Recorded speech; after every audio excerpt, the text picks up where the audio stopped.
Hey, everybody, welcome. We are in episode 16. Let's get right into it with a little bit of information on a couple characters who are jumping up to fourth level. So we already knew before that Finnis went up to fourth level, but we forgot that Flander also went up to fourth level. He's Canadian and he's very polite, so he just doesn't say that kind of stuff. He's like, whatever, I'll be fourth level next time. It's not like I'm in a different time zone or anything. I think he's in a different time zone.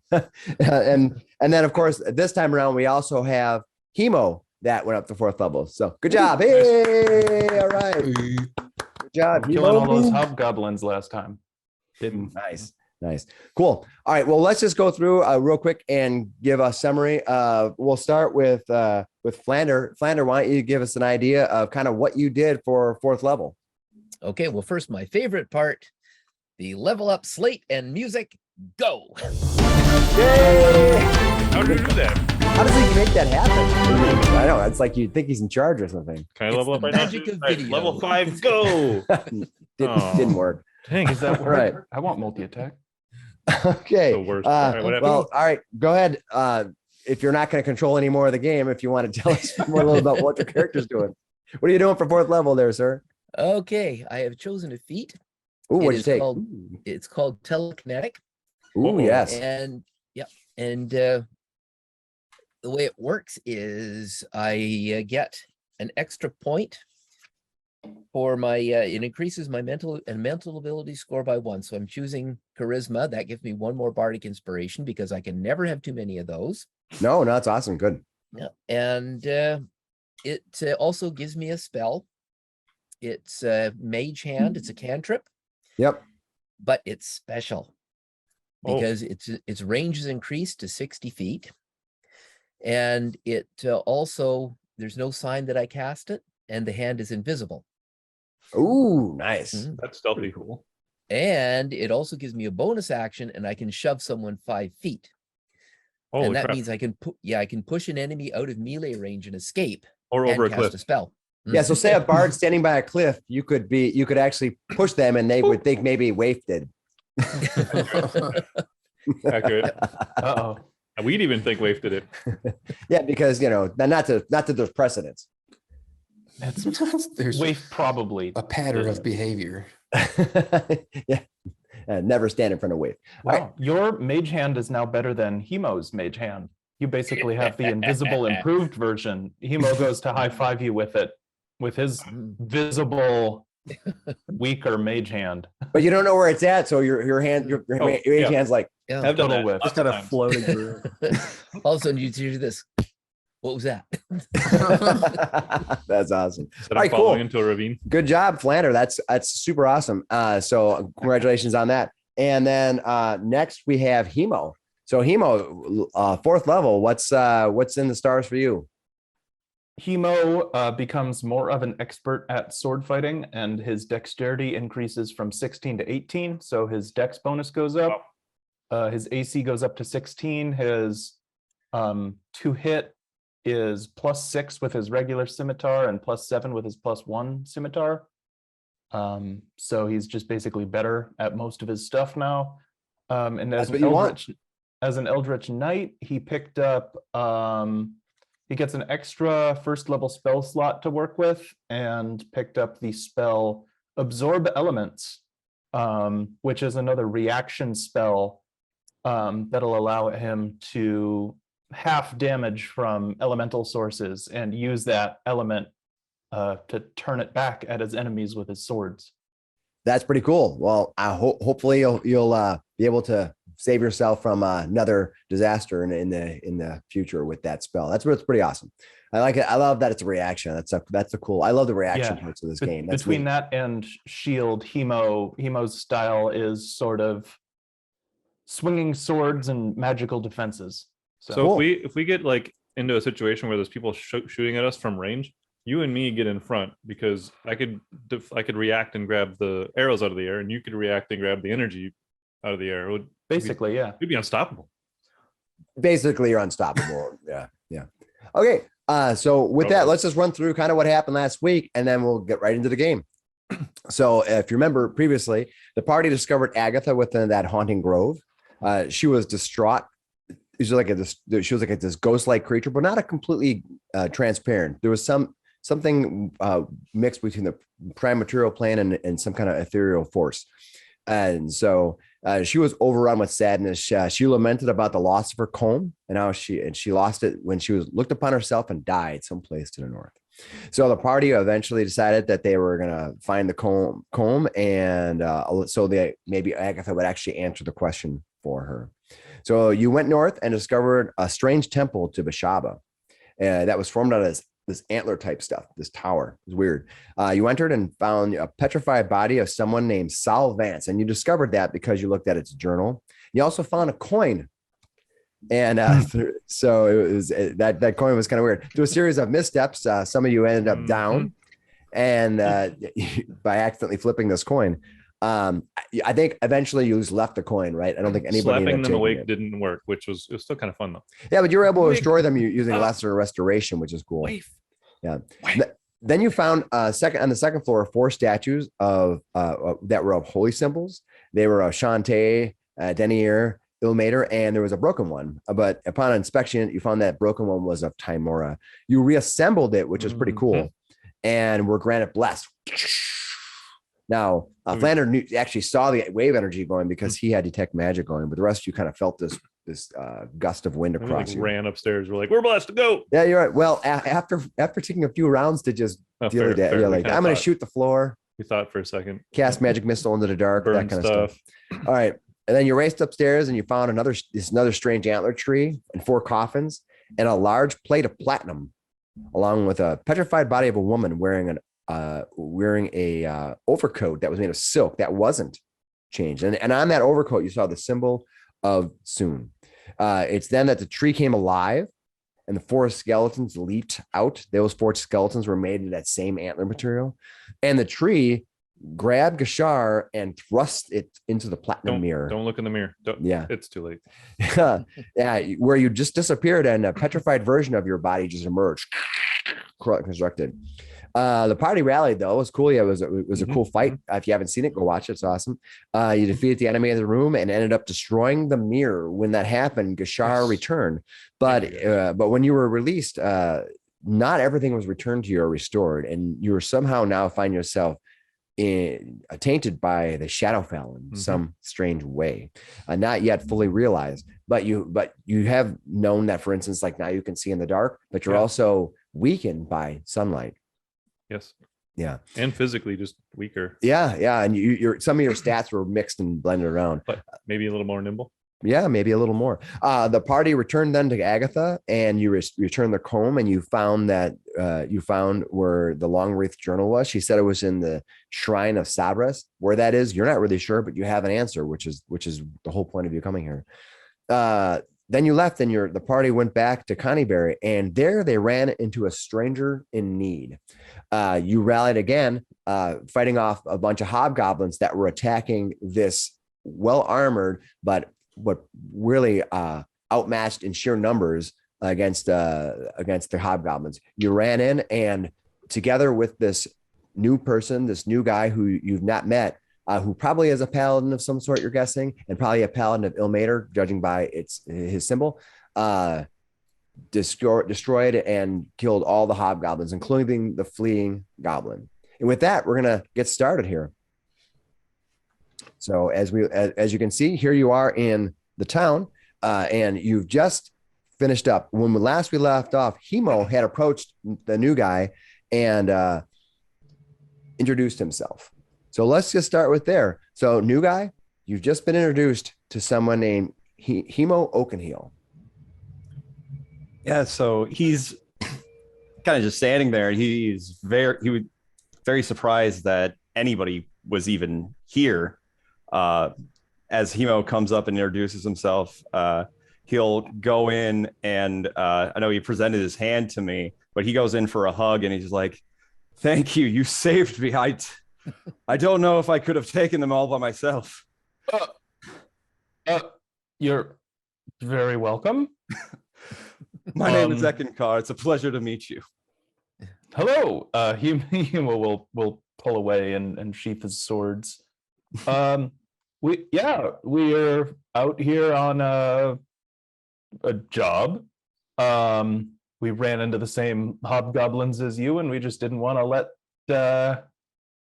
let them keep up their little scam here. We thought we had gotten rid of all of them, but turns out there were more. I truly appreciate it. Like I said, I don't know if I could have made it out of there alive if I was by myself, but you came just in time. Who are your friends? And he kind of gestures, seeing all these other people around. Flander steps up and takes a flourishing bow. Flander O'Donnell, at your service. And I didn't catch your name. Yes, my name is Eckankar, but anybody who comes and saves me, you can call me Eck. Eckankar. Brave Sir Eckankar. And he starts writing that down. Waif goes over to the body of the hobgoblins and starts searching them. Looks up briefly. You can call me Waif. Be- I don't know that. What? Alexa didn't know Your that. phone sorry. doesn't know what waif is. This might answer your question. As an adjective, sorry is usually defined as feeling regret, compunction, sympathy, pity, etc. As an interjection, sorry is usually used as a conventional We should word leave this in. For This is shattering good. the illusion. For more, It's still ask going. me to give you more definitions for sorry. Alexa, could you read War and Peace to me? Right now. Waif, just as a side note, fishing through the pockets and pouches of those downed hobgoblins, you find yourself a total of 14 gold pieces and 15 silver. I'm assuming Flander stops paying attention, concentrating on the enlarge for Gashar. Can you shoot yeah, me yeah. back down? Hemo says to Eckankar, be careful of Waif. She's trustworthy, but chaotic. Gives her a once over. Oh, you don't want to talk. It's funny because Gashar's a bit chaotic as well. He as he shrinks down, he sort of steps out into the courtyard here and walks over and starts to say hello there, and my name is, and then basically kind of trips a little bit as he's shrinking, as he's just not sure of himself yet. Catches Yeah, himself he's like on. shrinking as he walks forward. Yeah. Hello, I am Gashar. Flander, are you then? You're no longer concentrating, correct? No need for it. It's a pleasure to meet you, I'll Gashar. also drop my spiritual weapon. And, You do cut a very intimidating silhouette at 12 feet tall, though, Gashar. I believe it's 13 feet. You sell this man short. Finnis walks up. I imagine that he's dressed extremely similarly. We just have different trimmings for our different gods. Otherwise, we're both chainmail, hammer, shield. So we I walk think up. Eck is plate mail. Greetings. You can call me Finnis. Hello, Finnis. It's a pleasure to meet you. My name is Eckankar, but like I said to Flander, you can call me Eck. Eck, where do you travel to? I'm on my way to Phandalin. I'm coming from Triboar. I don't know if you have seen it. There's been a dragon assaulting that town, and I'm on my way to warn the leaders of Phandalin of this threat. We have not seen it, but we saw, I think he kind of stumbles a little. I think I saw a footprint from one, and it had done cold damage. Yes. Did it have a cold breath in Triboar? There were many frozen bodies and debris. The only thing that the townspeople notice is that it's been stealing livestock. I haven't seen it do any kind of real attacks. We just know that it is a dragon. And it is hungry. Might be the same one. Yes, We are but, heading back to Phandalin, I believe. Is well, there any business we have further here? I have no business here. Good, because the ghost doesn't really like visitors very much. Yes, I would avoid the buildings. Ghost? Yeah, No, it's lost soul, murder victim or something. Doesn't really like guests, but I suppose she answers questions like some kind of oracle. We got what we needed. Oh, she is fine, but there are shades in these buildings. I shan't. Would not recommend. Yeah. I don't want to parlay with the dead. I'm sure we should be on our way. Perhaps we parlay with the dragon. Hopefully, we can find it and get rid of it before it assaults another town. Why get rid of it? What if you could make a deal? I should like to study this dragon. See? Oh, that's an interesting perspective. All right. With that, are you going to do anything else in Connieberry before you make your way to the west and toward Phandalin? Do we know how big the settlement of Triboar is? So the population of Triboar is rough. The population of Triboar is roughly 2,500, but they are spread out a little bit, and so they are a farming town. They have a lot of horses they raise there. They are a crossroads town, so a lot of people coming from different directions will stop there and trade there. So it's in many ways a small communications hub for the Sword Coast, and so there is a lot of people that go in and out of there. So is that larger than Phandalin? Oh, quite a bit. Yeah. Phandalin is actually very, very tiny. There's a couple hundred people in Phandalin, I think. Yeah, Okay. and most of them. Good. And the dragon is pretty clearly ranging out further than Triboar, because we already saw it taking livestock out here too.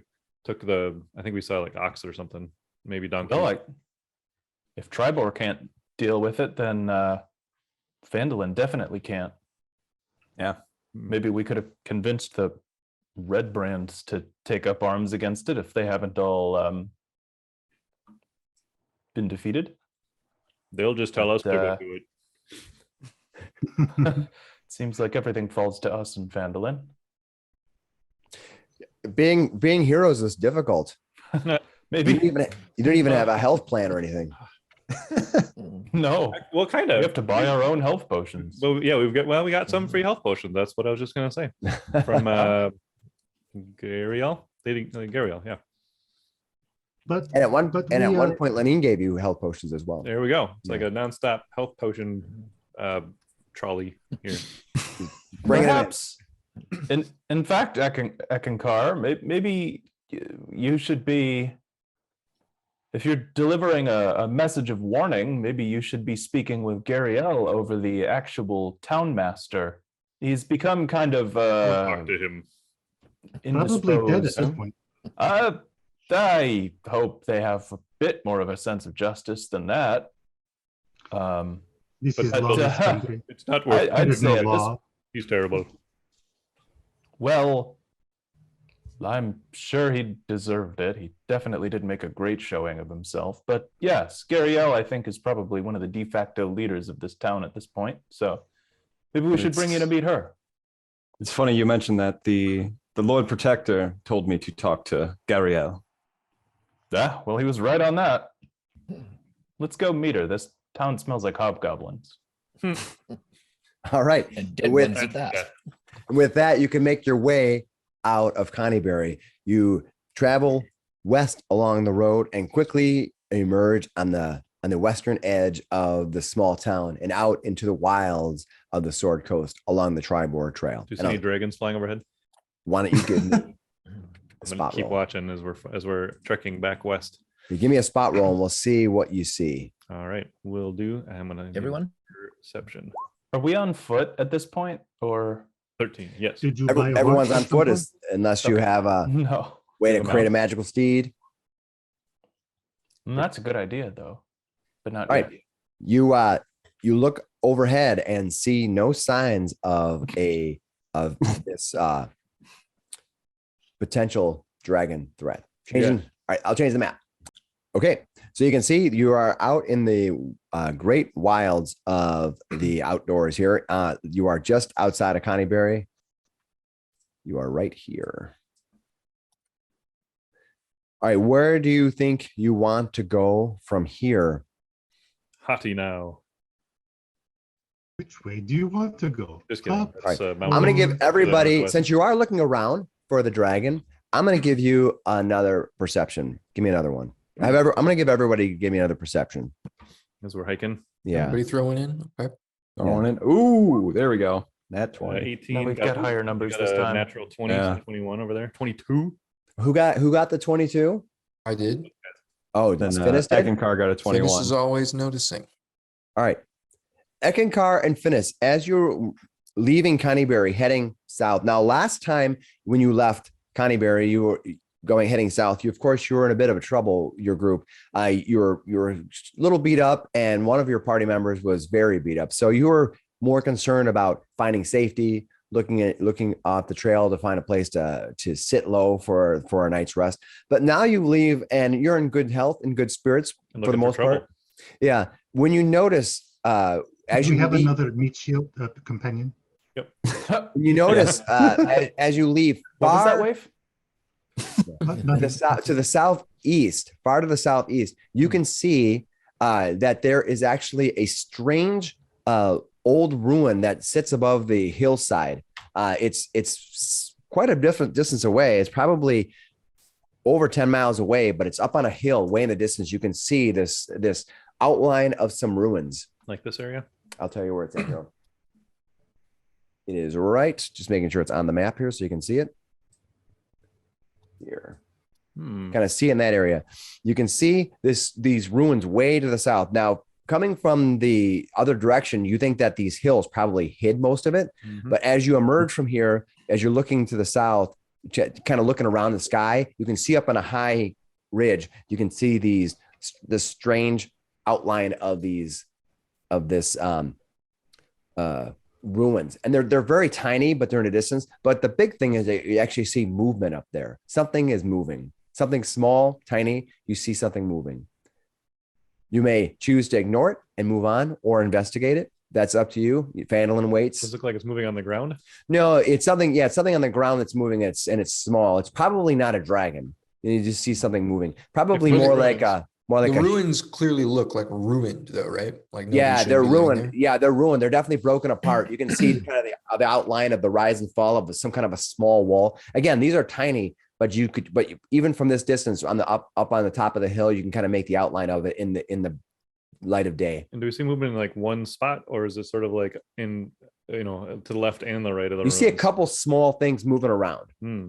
but they're very tiny in the distance. Definitely not a huge dragon pluming up or anything. So it is possible. Yeah. It could be the remainder of the goblins and hobgoblins. Of They course, said they stayed somewhere. There was no evidence of them staying in the town. So that is probably true. Yeah, and I'm pretty sure we cleared this town out pretty well the first time. To have a whole nother detachment, they've got to be coming from somewhere else. My first goal is to get to Phandalin, but if you think we need to go there, I won't. We've I won't actually say been no. doing a lot of work in Phandalin, and the town is in a bit of an uproar right now anyway. It's probably best to let them organize before telling them of dragons. Otherwise known as lay low. Yes, What- they had a bit of a bandit problem, and then the bandits had a bit of an us problem. It got kind of messy.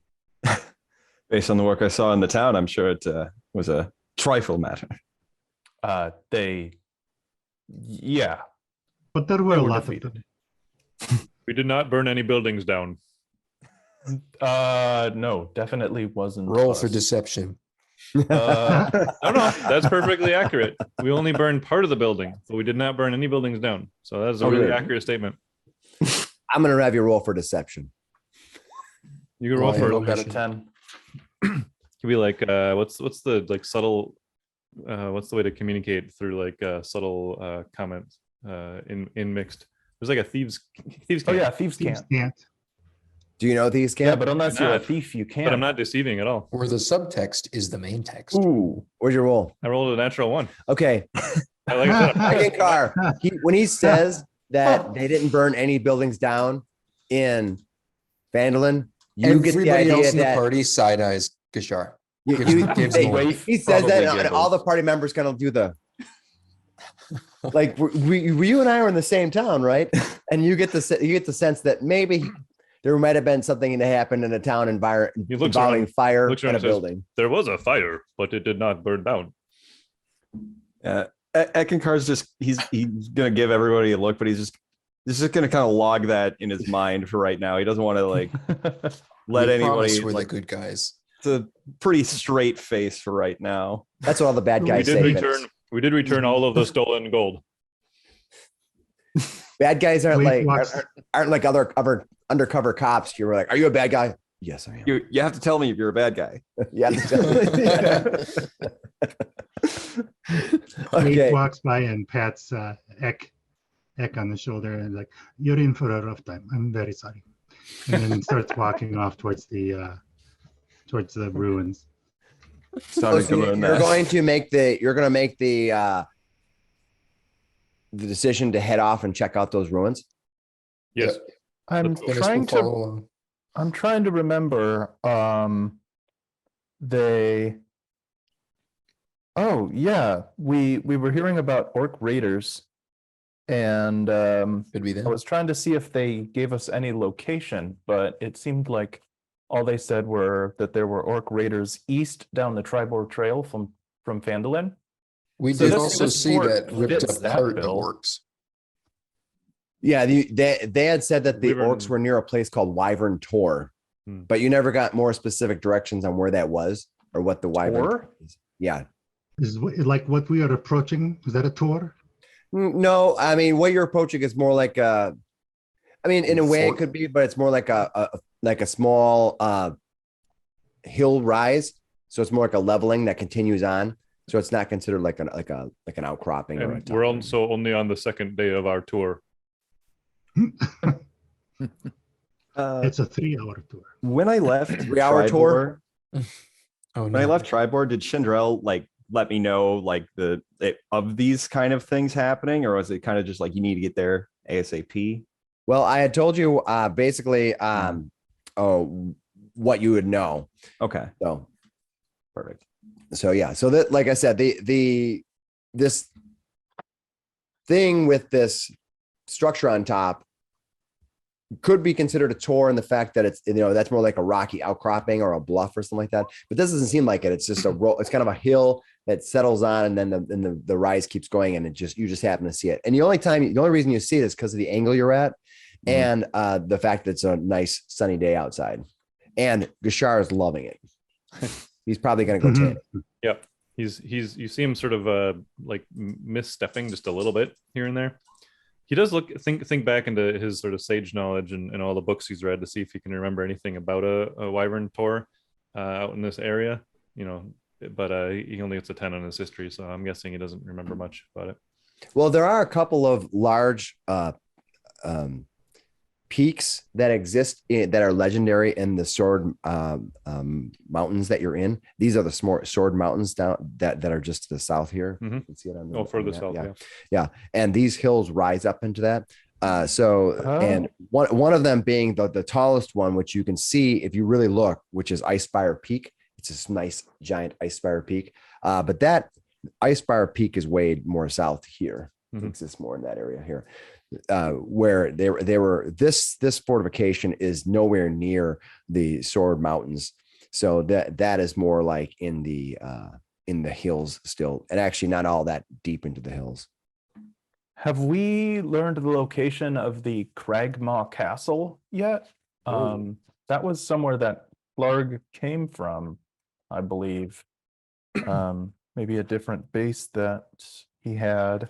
I'll put the sword mountains in there now that you can see No, the that's name still of it. like we were still looking Still for kind that. of a mystery, That's where, isn't it? yeah, because that's where the Knolls took Gundren in theory. So we're like, that's still a big main plot point location. I'll also put- And But Waif Gashar takes off after you as well. aren't bugbears technically goblinoid? Like, they are technically. so I mean, there's hobgoblins here. If it could be related to the same group of goblinoids that Clark came from. Very possible. If we're feeling pretty lucky, and honestly, after that battle, I'm feeling lucky myself. Plus, he has a symbol of luck. Oh, go. yes, yeah, the shield. Maybe it is lucky. Gashar starts walking Plus- after Waif.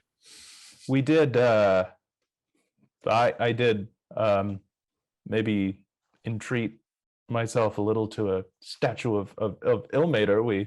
Maybe we do have his guidance. I see you're a paladin of his. Sure, you came across a visage of Ilmater? Yeah, up in that tower there was him and 3 other deities, and we rebuilt one, and they blessed us, it seems. This seems For our you to just paths were, show up, well, maybe our luck is turning. it feels our paths were destined to cross, as it were. I can't say anything but that. I'll be Open happy up to your to join deity. with you. Destiny or not, nobody's gonna stop Waif from going where she wants, so we should go. All right, you look up and you see Waif is about 200 feet up the path, And heading up the rough path. I mean, there's not really a path here. She's sort of swathing her own trail through the tall grasses, and but she leaves behind her a pretty direct path. You don't seem like she's wavering much, and she's just marching Not diligently. even trying, apparently. speaking of, who here does have chaotic in their alignment besides obviously Waif and myself? Hemo's, I guess, You say that. technically chaotic good.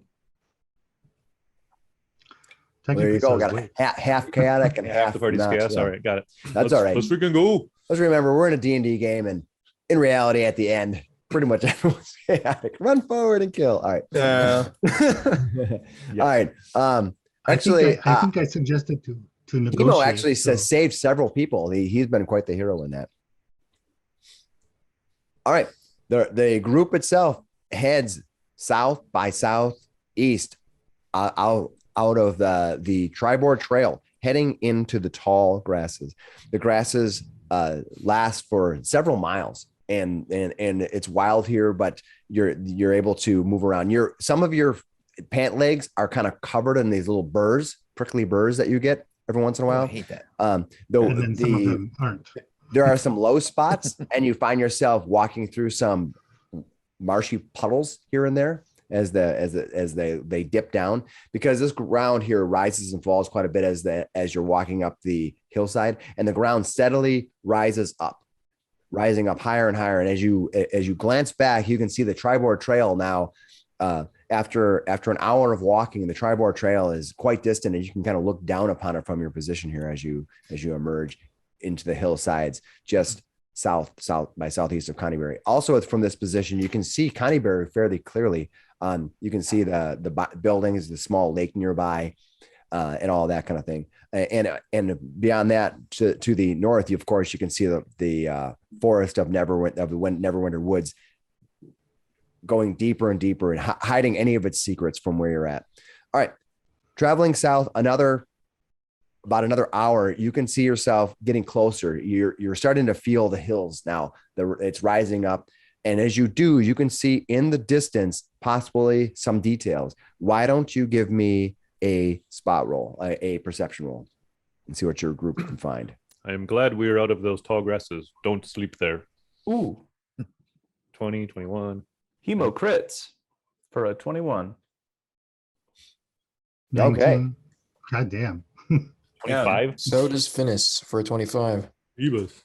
That's cool. You guys are obviously good at walking through the clear daylight and searching for what you can find. All right. Yeah.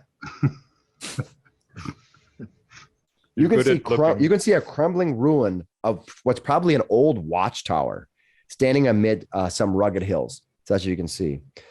There is Is some it all along movement. the watchtower? There is some movement that you see, but you see, strangely enough, what's probably a zombie. It's kind of lumbering around. You see it kind of lumbering across the space and turns and walks into the outlines of this ruin. And you can see another one standing next to it. They seem to be sort of almost standing there for the most part, but every once in a while, one of them will move. Huh.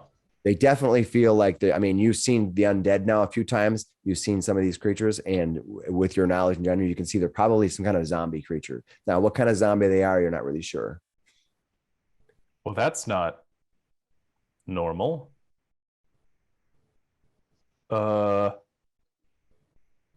Do we think that You they're summon- guarding it? Did you make these zombies? He looks over at the priest of death over there. Hmm? Do you make zombies? Is Mm, that blasphemous to? I could. It is In the service, it's okay in the service of, right? it's a wishy-washy subject at best. Sounds squishy. As is Squashy. most things. That's true. I believe I picked up a scroll of such sorcery. Yes, I did. Does anybody recall if Glassstaff had necromancy stuff? There were Oh, he's undead in associated. that cave. Yeah, but they were But they still were there. part of the curse in there. Yeah, it seemed like that particular dungeon had been cursed. Like maybe they just found it useful to have a curse in their basement. I don't know if Well, we they can tell if reacted. They Glassstaff did reacted it. to the red cloaks. I believe That there's is some true. sort of link there. Maybe. Yeah, Hemo's still wearing one of those red brand cloaks. He think it looks cool. And now that the red brands are dead, he doesn't really see much of a problem with wearing it. It's all the rage in Neverwinter now. Look, you gotta have a cool flowing cloak. Bright colors draw the eye. Just no capes. Hmm. Okay. No capes. No capes. Gaze, Abim. Okay. All right. So Hemo will string his longbow and pull out an arrow and say, well, I've got no problem getting rid of these gross zombies from here if that's what we want to do. Why You're would a- you waste your arrows? You find yourself, I'm just going to let you know, physically from where you're looking at, you're probably about an hour travel away. Even though, Oh. they're up the hill, you're going to have to travel quite a bit to actually reach them. You can just see them now from your distance. Are you sure think they're I- zombies? Maybe they're just dressed like zombies. Doing a Yeah. Bill Murray. Zombie pub crawl. Zombie pub crawl. I'd hate to shoot a pub crawler. Let's go look closer. Let's make sure. Let's But- try to keep it low profile. You Very might well. want to keep your little pointy stick thing out. Yeah, You had a for- really good spot overall. I mean, everyone did fantastic. So as you move forward, you are moving forward, right?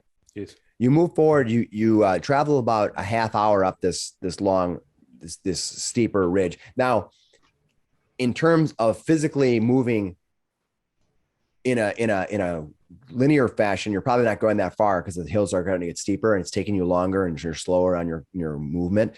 But you're getting closer and closer to this an eventual fortification. What time is this it? watchtower? What time of day? It is probably close, just after midday now. Okay. The sun's high overhead. Kashar's tripping every once in a while on Do things. Do you want to perhaps wait Not tonight. until dark? What? You want Do you to want fight to perhaps zombies wait until dark? in the dark? I Can't thought you- you were no longer afraid We- of the dark. Yes, but it is the dark. Isn't that when they're stronger? Ghosts and zombies and skeletons. Oh my! But we are too. We do have another friend with us. Friend, what are your capabilities? Are you okay? Ah, he's The human. dark. The dark doesn't affect me in that way. I can fight either way, but I don't have any kind of dark vision. If it's pitch black, I will be at a disadvantage. Well, I can help with that if we need. Hemo does the thing where he juggles dancing lights. He pulls Nice. a couple of balls out of his pocket, out of a pouch on his belt, juggles lights. I can have one of these follow you around. Put those as long as down. we're in combat. Oh, what? Are you drawing attention to us? No, the trick's not done. I gotta hold on. Okay. He catches all three of them and puts them back in his pouch.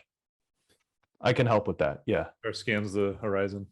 I will say I would rather fight in the sun than at night. Unless there's that many arrows, then you'll fight in the shade. All right. Want to give me a spot roll, Gashar? Yeah, I haven't been at the top of our set, but I'm definitely rolling these at a disadvantage right now. All right. We have a You're 2. looking up. You're looking up, and you don't see anything. Blinded by the light over here. All right. Well, you are going to continue moving forward then? Yeah. All right. You near this tower, and I will give you more of a detailed description of what the tower looks like as you get close to it. You're about 200 or 300 feet from the tower as you kind of come over up the crest and can kind of see it at the level by which it's somewhat. There's a certain point actually you kind of lose sight of it as you get up the hillside, but then it kind of levels out a little bit, and you're able to see what this tower looks like.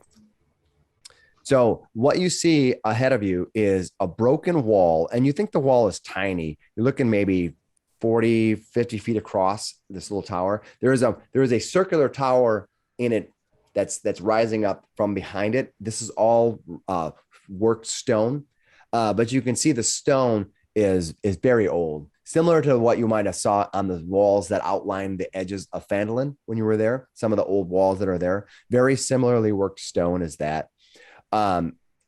So the tower itself is maybe 25, 30 feet around and rises up behind it.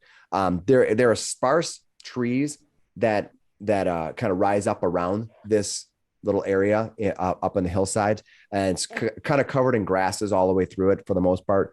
And you can see in the distance, probably 2 or 3 of these zombie things slowly moving around. There is an entrance to the front, and inside the entrance to the front, you see at least probably one more zombie wandering through that area. So you can choose to approach it from any of the cardinal directions you choose. If you want to circumvent it and come from a different angle, or you can approach it from the front. It's up to you. But that's what you see. You're between 200 and 300 feet away from it right now, moving up on it. What would you like to do? Can we take a big long walk around? And just You can walk all the way around it as much as you want. Certainly. It just takes time.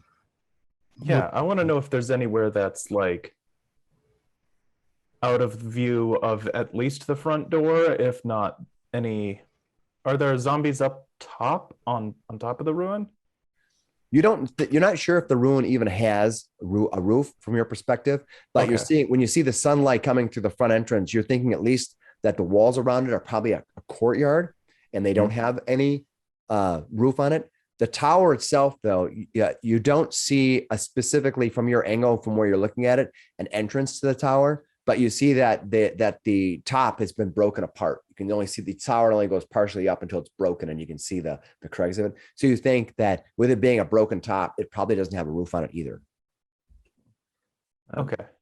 Eckel turned to Hemo. You're like, if we can get close enough, I'll be able to sense exactly how many of the undead are in there. How close? Who can get us close? Anybody see a way up? If we're within 10 feet, I can also sense how many there are. I can do it from a good distance beyond that. I think around 60 feet or so. That is better than me. Impressive. So what would you like to do?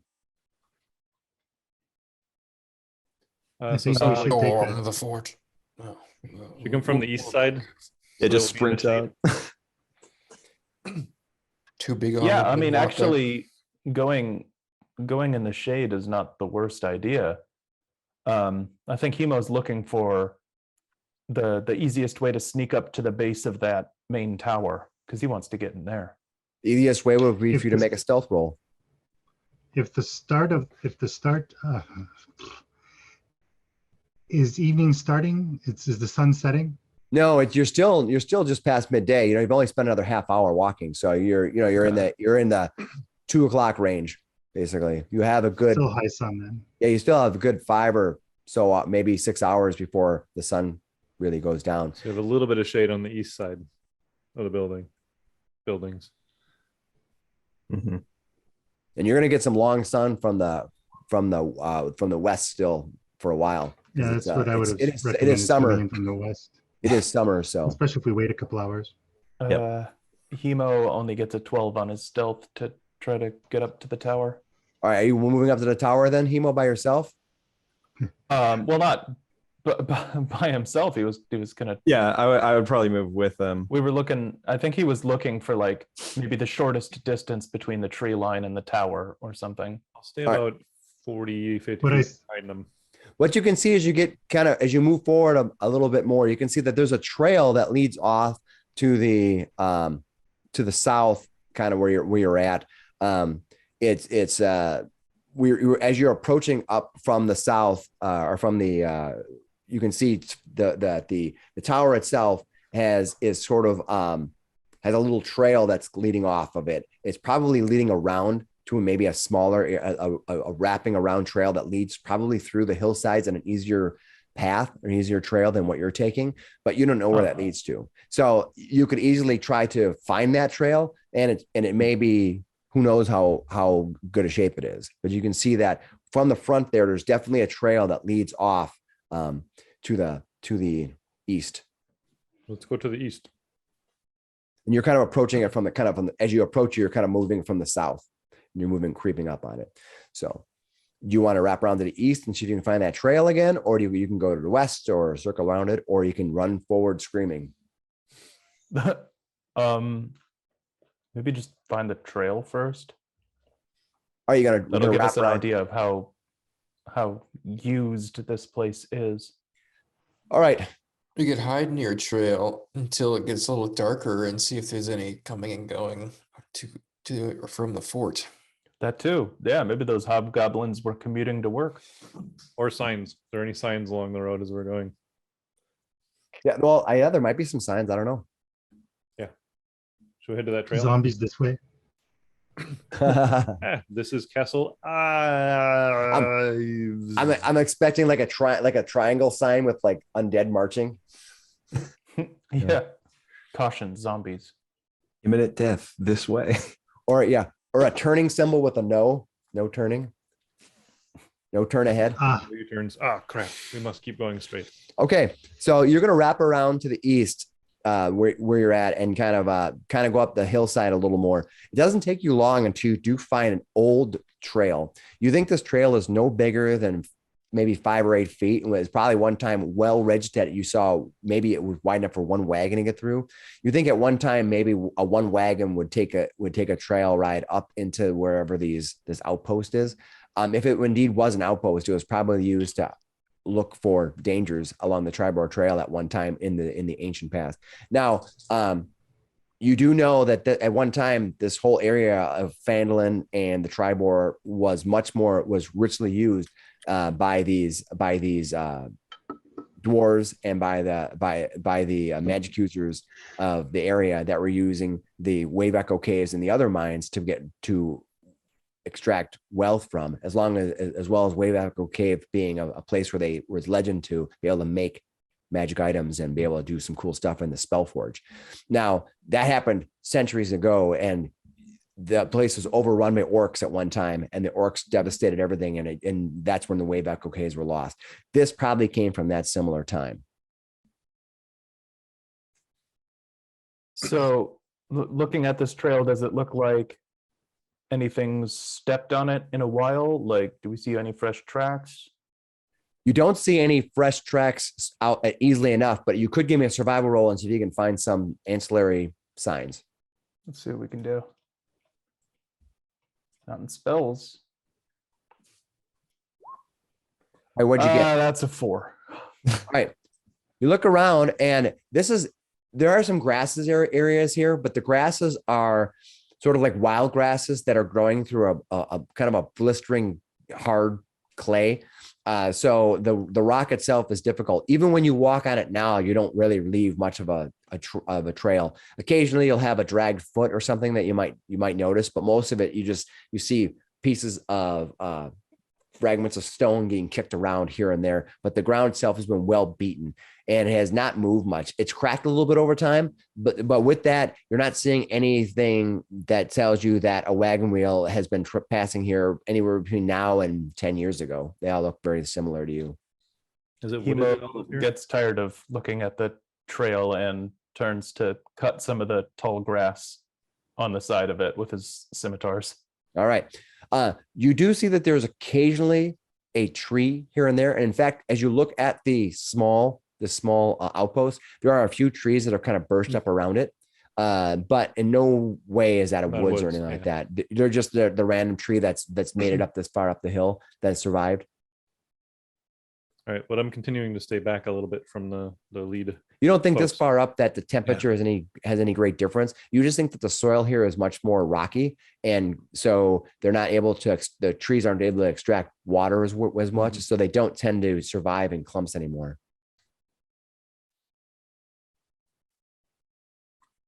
What do you guys want to do? By the way, as you walk to the east, I will say this: you can see yet another zombie is standing around an entrance or near an entrance to a small, maybe a doorway size entrance that leads past this wall. So as you can see the wall here too, you can see one more zombie. Now you've seen 3 or 4 of them now. Is the tower inside of a walled area? It's halfway inside the wall area. I think the wall kind of, it was probably all contained as an exterior container where it was an outpost. So you'd think there'd be like an outpost and inside of it was the wall. Probably at the top of the wall, they probably had fires to signify if there was danger coming, so they could notify the townsfolk, and they maybe even have.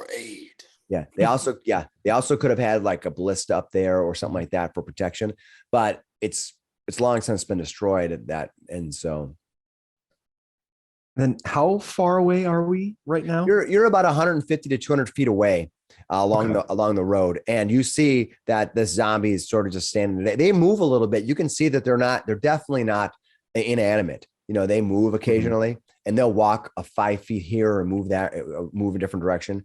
But for the most part, they don't seem to be doing any active task. Like they're not digging a hole or attacking something or being defensive. They're just standing there for the most part. I'm more than happy to go in as a bit of a vanguard, but if you think stealth is the better approach, I will understand that. I look over and I'm like, I think we would serve best as a distraction for the rest of our more nimble group here. We could shoot at them and see what they do. Just from way back here, just launch like a volley. Yeah, I can shoot an arrow 120 feet pretty accurately. Yeah, I can shoot something at 120 feet as well. Oh, 150. Or 600 with disadvantage. 600 with disadvantage. Do you Yeah. want to poke Elven longbows have quite hornet's the nest range. then? I just want to see if they're sort of acting as guards or if they're just, I don't know, shambling zombies. Mm-hmm. Well, I mean, shooting an arrow from here, they're not intelligent. They're not going to be like, oh, the arrow came right there and start following us. So it doesn't Or hurt if us they are, essentially to try it. That would be scary. Let me shoot it. They'll know exactly where we are. What if, The intention is to draw them out, no? yeah, So maybe So If if it's we go draw up- them out to us, then we fight on our terms, not theirs. Yeah. And we get to snipe them from afar. all right. She's Hemo looking. gets into She's looking position. Eck over for a bow, for some kind of ranged weapon. No, Sure. no. So is that what you want to do? You want to launch a volley at one of these zombies that are wandering around? We would not need to get closer, but Get within 100 feet or so, or 150. Yeah, we're at about 150 now. All right. So you can move closer if you'd like. Does Hemo do that? Finnis will sigh and he will start walking out into the middle of like the open area Okay. with his hammer banging on his shield. I guess Hemo draws back his longbow, gets ready to shoot the zombie. Stay back in the tree line, at least for the start. There's not much of a tree line. Bang. When you do that, you can see the zombies immediately take notice of you. They stand there, but you can see the two of them that it's on the eastern side here. they both turn and look at you, and they kind of like position step themselves back and forth a little bit. You can see them rocking, and they're sort of, you can see that they're agitated by the fact that there's a sound there, but they're probably not thinking or self-directed thinking creatures, and so they're just standing there. Yeah. You're Seeing within Finnis 150 go feet. out, he will They're not ignore him. Ignore him saying stay back. He'll go out there with him. He won't let him go out there alone. All right, So- Eck, you're gonna run up next to him. Mhm. All right, you're able to catch up to him since he's not running or anything, and you can get up next to him and finish you're swashbuckling your shield, smacking Yeah. it. He'll lean over to Eck and be like, it doesn't look like they've been commanded to go investigate any disturbance. No, it seems they're just going to stay next to the encampment there. All right, you get to about 100 feet away as Gashar you will walk. start walking. He'll keep about 40 feet back from them. Okay. Gashar comes up behind him. You're about 100 feet away, and you can tell me if you win or if you stop hitting your shield. But as you do, you can see they're staring at you. I'll stop smacking my shield because it All doesn't right. seem to be doing much. But How close are we? I'm sorry. You're at 100 feet right now, and you can continue moving. Okay. should we take a shot? You're 100 feet. Let's Yeah. poke the bear now. All right. Waif will walk up to him and stand next to them and fire an Eldritch Blast at one of them. All right, go ahead and fire your Eldritch Blast at one of them. Oh, What'd you get?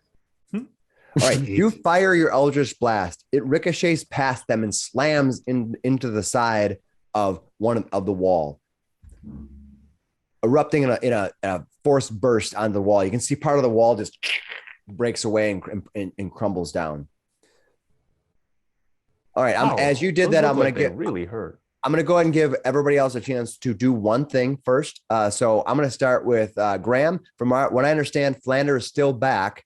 Are you waiting back or are you moving up with Gashar, or are you moving up with Hemo? As far as I know, Hemo's and you are back in the farthest back. Yeah, I'm moving up, staying fairly far back, Okay. getting ready to support anyone that might need support. So- How far back are you from Finnis? Right now, Gashar is 40 feet back. Okay, I'm about 5 feet back from Hemo. Okay. And Hemo, where are you at? Hemo's got a longbow ready to shoot, so he's just gonna stand about 10 feet behind Finnis and Eck Okay. Do They're we at have 100 feet. and Cool. fire a bow. We All have right, a are you what, gonna Mike? are you gonna like that? Fire that shot? Go ahead. Do it. Pew. That's a 10 to hit. All right, you launch your arrow, it fires up, but this being a little farther away, and you haven't done a lot of long range shooting in a while, you can't account for the downdraft that's coming from the hillside, and so your arrow drifts a little bit and ends up missing it completely and launching past it inside of a small little hole that's in the side. Now you can see just from the sunlight coming through that this is probably an ante room or something that exists within the fort, but the walls are crumbling down all around it. And it just dies inside. You're too far away to hear any sounds, but you see that your arrow just misses it. Whoops. All right. Finnis, what are you going to do? You and Eckankar at 100 feet right now. Finnis will give Chill Touch a shot. Also a 10. All right, your hand moves forward, you're launching directly at this creature. It begins moving and swaying as the things are happening around it. You can see it's agitated. It's definitely reacting to what you're doing. It's not going to just stand like a statue. And so as you go, it kind of lumbers to the side, and your Chill Touch reaches past it and it just kind of grabs at nothing and then evaporates. All right, Gashar, you are 40 feet behind them. So yeah, I'll actually walk up to them. I'll be able to easily get to them in a standard move. Sure. Is this side of the building? We're on the east side. Is it in a little bit of shadow? No, not Is really. That 2 p.m. thing? There is no Is shadow the here right wall now. like Yeah. too crumbled? Yeah, basically, I'm not going to micromanage it. So like you can stand in the edges of shadows, because of course the Maybe maps too will much. have shadows on them, but that's a frozen element in time, and it's not going to determine, That's where fair. you're I at. guess what I was getting at is there any portion like with it? I mean, you definitely could be underneath the trees. There's a few trees you can Okay. stand underneath that, but again, you have to run up to the side of the building. They're basically there's a couple small little trees nearest to the fort that are about 10 feet away from the wall that you could probably stand within and do some arrow attacks. But other than that, for the most part, it's pretty open here. But the zombies are basically in the sunlight right yeah, now. they're just standing there, Yeah, and they must have some. Gishard feels weird They're all in the sunlight, Yeah, and they're So- all like, their skin is this whitish flakiness that's just sitting there. It's kind of gaunt. They kind of gaunt bodies. You can see part of the fat of it just kind of worn away in weird spots, leaving the skin that's kind of sagging around them as they kind of lumber around. And but they don't seem to be affected by the sun, so they must maybe use like SPF 60 or something. So he gets up to the rest of the group basically, and he just kind of pauses for a second, says, "I don't think they're coming to us. Shall we?" And he'll start to walk forward again. All right. So he'll get another actually, you can probably get about halfway there walking. That's weird, Finish the right? follow. Like Yeah. most of the undead we've seen have been pretty aggressive towards anybody except for their controllers. They might have Uh. specific instructions. Exactly. They might have been told to do a very specific thing. Well, if they've been told to just stand there like idiots, well then, by all means, let's take advantage. All right. I want to give everybody a spot roll again. 22. Nice. 18. 22 as well. 11. Oh, Nice. a Three. 21. Very perceptive group. I will right, say. Geshar From can't the- see. It's From too the bright. doorway, Ek performed very well. all right, from the doorway, you can see behind the zombie, the zombie sort of 10 feet in front of the doorway. Behind the zombie in the doorway emerges a human. This human has an olive skin. He is wearing heavy robes, scholarly robes, and he has his hair kind of, or his robes kind of pulled up, so he's almost looks like, think about the classic Jedi look. He has a kind of underneath it. He walks out, and he looks he kind of walks out. He's kind of he looks around, and he sees the group, and he steps out, and he holds his hand up to you like this. I'm probably the closest, but I don't even see him. He holds his hands up. You're quite a ways away, but he holds his one hand up to you like this. And you can see he has, like I said, his skin looks to be a deeper olive color. But he's probably a human just by he's probably not an elf. Could be Assimar. There are Assimars who have an olive color skin. There may be other options, but right now you see that. What are you guys gonna do? He holds his hand up. Gishar's half of the way, by the way. He walked. What color past is you guys? this? You got about 50 feet up there. Yeah, Oh wow, that's a you're good- you're way ahead of us now. That's a good It's question. a Is 50. his robe red like the red brands? His robe is red, but it's not red like the red brand. It's like a bright reddish with some gold trims on it. And from this far away, you can't see much details, but you do see some letterings over the breast here. You can see some letterings, most likely arcane literature, arcane symbols, or draconic symbols. So you could say he's a red wizard. You can make that assumption, sure. I know. So Gishar is like way ahead of us right now. Yeah, he's running ahead. I'll meet him. Whether I have to use a move or a double move, I'll make sure am at least next to him. All right, how fast are you moving? Are you moving your regular Yeah, movement? he sort of. So Gishar moves way fast. He moves at 50. Yeah. Yeah. you'd have to So I kind of got double 30, move. so I'll need to do a double. You start but- hustling. You can start hustling Yeah. up And after him. you but- notice pretty obviously that Gishar is sort of squinting and like just kind of looking at the ground as he's like walking towards this doorway. He doesn't see this guy at all. No, I definitely saw him, so I run after him. All right. Finnis will just sigh again and start trotting on after Gishar and say, "We have company, sir." I'm going to spread out. I don't want to make a single line or group. So I will range out to the side. All right. All right, you range out Lightning to the bolt side down as the middle. you approach. Okay, Gishar, you come up, you get nearer to the zombie as you walk up this turn. You can see you're about 15 to 20 feet from the zombie. As Yeah, you're approaching up to I'll it. come to a stop around 15, 20 feet. I'll look again. I mean, do you want me to do another perception No, roll no, to see you this can, guy? Yeah, you can see, and I was going to say you'll Stop see and I'll him look even with the bright light. You'll kind of see this probably most likely He'll be- human he'll probably be under the startled heavy at that road. point. Yeah, Probably like, what? Who are you? he says, I see a dragonborn. Hi, nice to see you, my friend. He puts his Hmm. quarterstaff back down. He got a little defensive for a second, but he said, "Friend, that is a good sign. What name do you go by?" I am Cost. Please come. I see you find my way station. I am doing some research. I am doing nothing wrong here. Don't worry. He's squinting, just like looking around. Opening with, I promise I'm not doing anything wrong. Solid. Yeah. He sees that who just came up there? Eck, you came up. to Yeah, him? Eck, Yep, you'll be I'm there next to while him. they're talking. You can reach up next to him. You're about 20 feet from the zombie, and this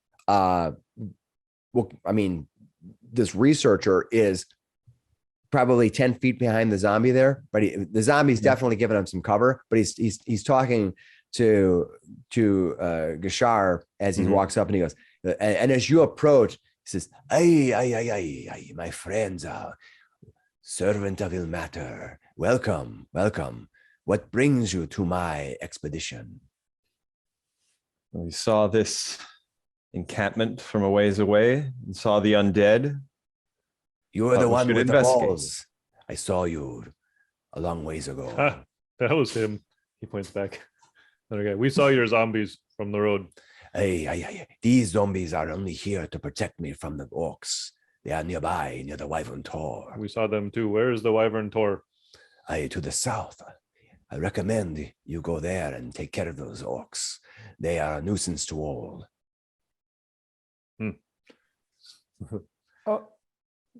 So these are yours zombies. Yes, I am. Are They you are merely, aware? they are just tools, Uh, my friend. All Tools for right. what To each their own. But are you aware of a hobgoblin problem in Connieberry to the north? Connieberry, that is something nearby. I am not aware of this Connieberry. I am here for looking for some expeditions here. I have come from far to the east. I have my own purpose here. Let us go inside. Yeah. What are you looking for? Because Bashar we're will take looking up for a and lot sort of step stuff to the out side. there, and yeah, it's. I guess we just Connie- want to know. So if- what you if can see, we're looking for the same thing. I'll give you a little description here. So as you crest the low ridge and you spy a crumbling ruins of an old watchtower standing amid the rugged hills. The place is so old that the walls are only mounds of rubble enclosing a courtyard of sorts. So the walls are like barely 10, Yeah. 12 feet long. They probably one time are 20 feet, but they're just done. Adjacent to the broken stumps of an old tower, a colorful tent that you can barely see inside there beyond him has been set up in the middle of this courtyard. And you can see that beyond him, from behind him, you can see through the ruins, there's a colorful tent that's way in the distance. From your position, it's probably 50 feet off. And he says to you, he says, "I am merely doing an expedition for my group. I mean no one here any harm, of course. Please, would you like to come for some tea? I'd be happy to Yes. share." Before we do that, Eckankar will be like, "How many of these zombies do you have in your employ here?" My friend, I do not employ tools. Tools are used and tossed asunder when no longer needed. For now, I have 12 of these tools that I am using. Okay. His And name then is Cork. I'm gonna use divine sense. Kost, Kost. Thank you. So like within 60 feet, Mhm. I can tell how many of these undead are around. I just want to make sure he's not lying, saying he only has 12. Maybe he's got 24 or something like that. You close your eyes, kind of breathing in the air, filling your lungs with the fresh sense of this drier but more almost invigorating mountainous warm air of the hillsides, and let your mind expand out to the horizon, reaching out to all corners of all of the area you can reach. In your brain, you imagine the elements, and from there, the world's kind of turns into a landscape of greens and blues. But within those greens and blues, you kind of feel the presence, this dark presence of these black spots. Now, they're not red. They're not necessarily evil. Undead aren't always evil. Mm-hmm. A lot of times undead are just mindless. And sometimes they can be controlled and sometimes they can't. But from what your area and what you can sense the presence of 12 elements of undeath amongst the fields that surround you. Okay. He just kind of keeps that to himself. Just wanted to know. Ishar says yes. All right. I would like to- Anybody not coming within 20 feet of where the rest of them are? Anybody else lingering in back? I I'll mean, come when forward. Everybody's forward at this point. I Okay. think. when he All right, said tools are to be thrown away, Hemo gets a little uncomfortable at that, but he'll go in. Please join me. I will put the tea on. We can talk amongst ourselves. All right. He's going to step back and he's going to lead you into this little fortification, if you will. Anybody not going in?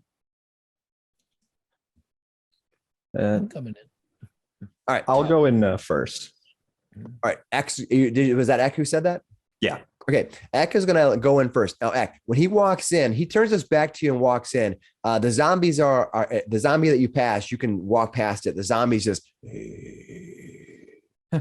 as you walk by it, he kind of has his eye on you. He's not mindlessly looking at nothing. He's locking eyes on you as he walks by, and it's looking at all of you, kind of like like examining you. Think of it like the Terminator, right? It's kind of like spying you, but without any emotion, as in you can't tell whether it's watching you or to kill you or watching you just to watch you. Okay. You pass through it. Inside there, you see a small, like 15 by 15 foot antechamber. It probably had walls all the way around it, but the far walls crumbled into almost half of it's crumbled into pretty much dust. And he walks through the dust as if it's a wall. On the other side of that, you can see that there was probably a well here. And that well is what he's excavating. You can see that there is some type of ladder or structure that leads down into the well.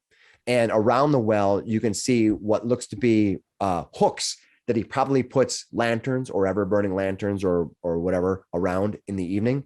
Beyond that, there is a small tent. Now the tent is big. It's 10 by 10, but it's big enough for one person to exist in. It's not going to be a place for all of you to.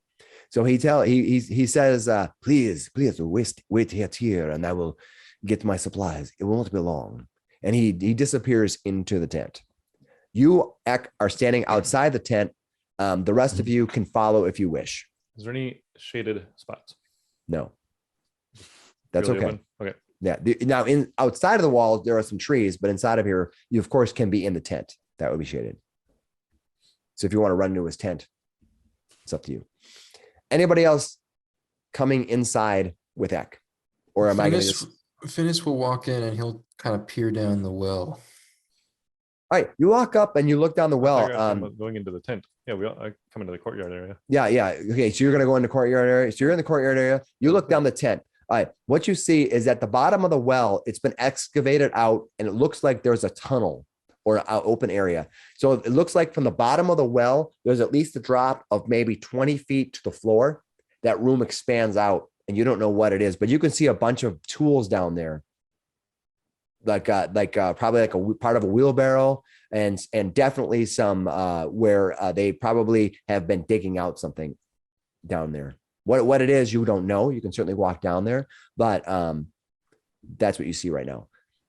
So we don't see any of the zombies in direct view. We just the No. tools. You do see it in the courtyard. I apologize. In the courtyard, along with you are 7 zombies that are in the kind of fringe edges. The closest one is 10 feet from the entrance of the tent. There's a tower there, and part of the tower where the door would have been has been long rotted away.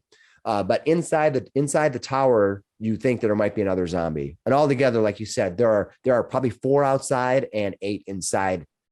I mean, they're all relatively, it's a small area within. If they wanted to, they could reach one around, but you could reach any of them in a round too. So certainly a more cozy spot. So X come in, Gashar, you walked in.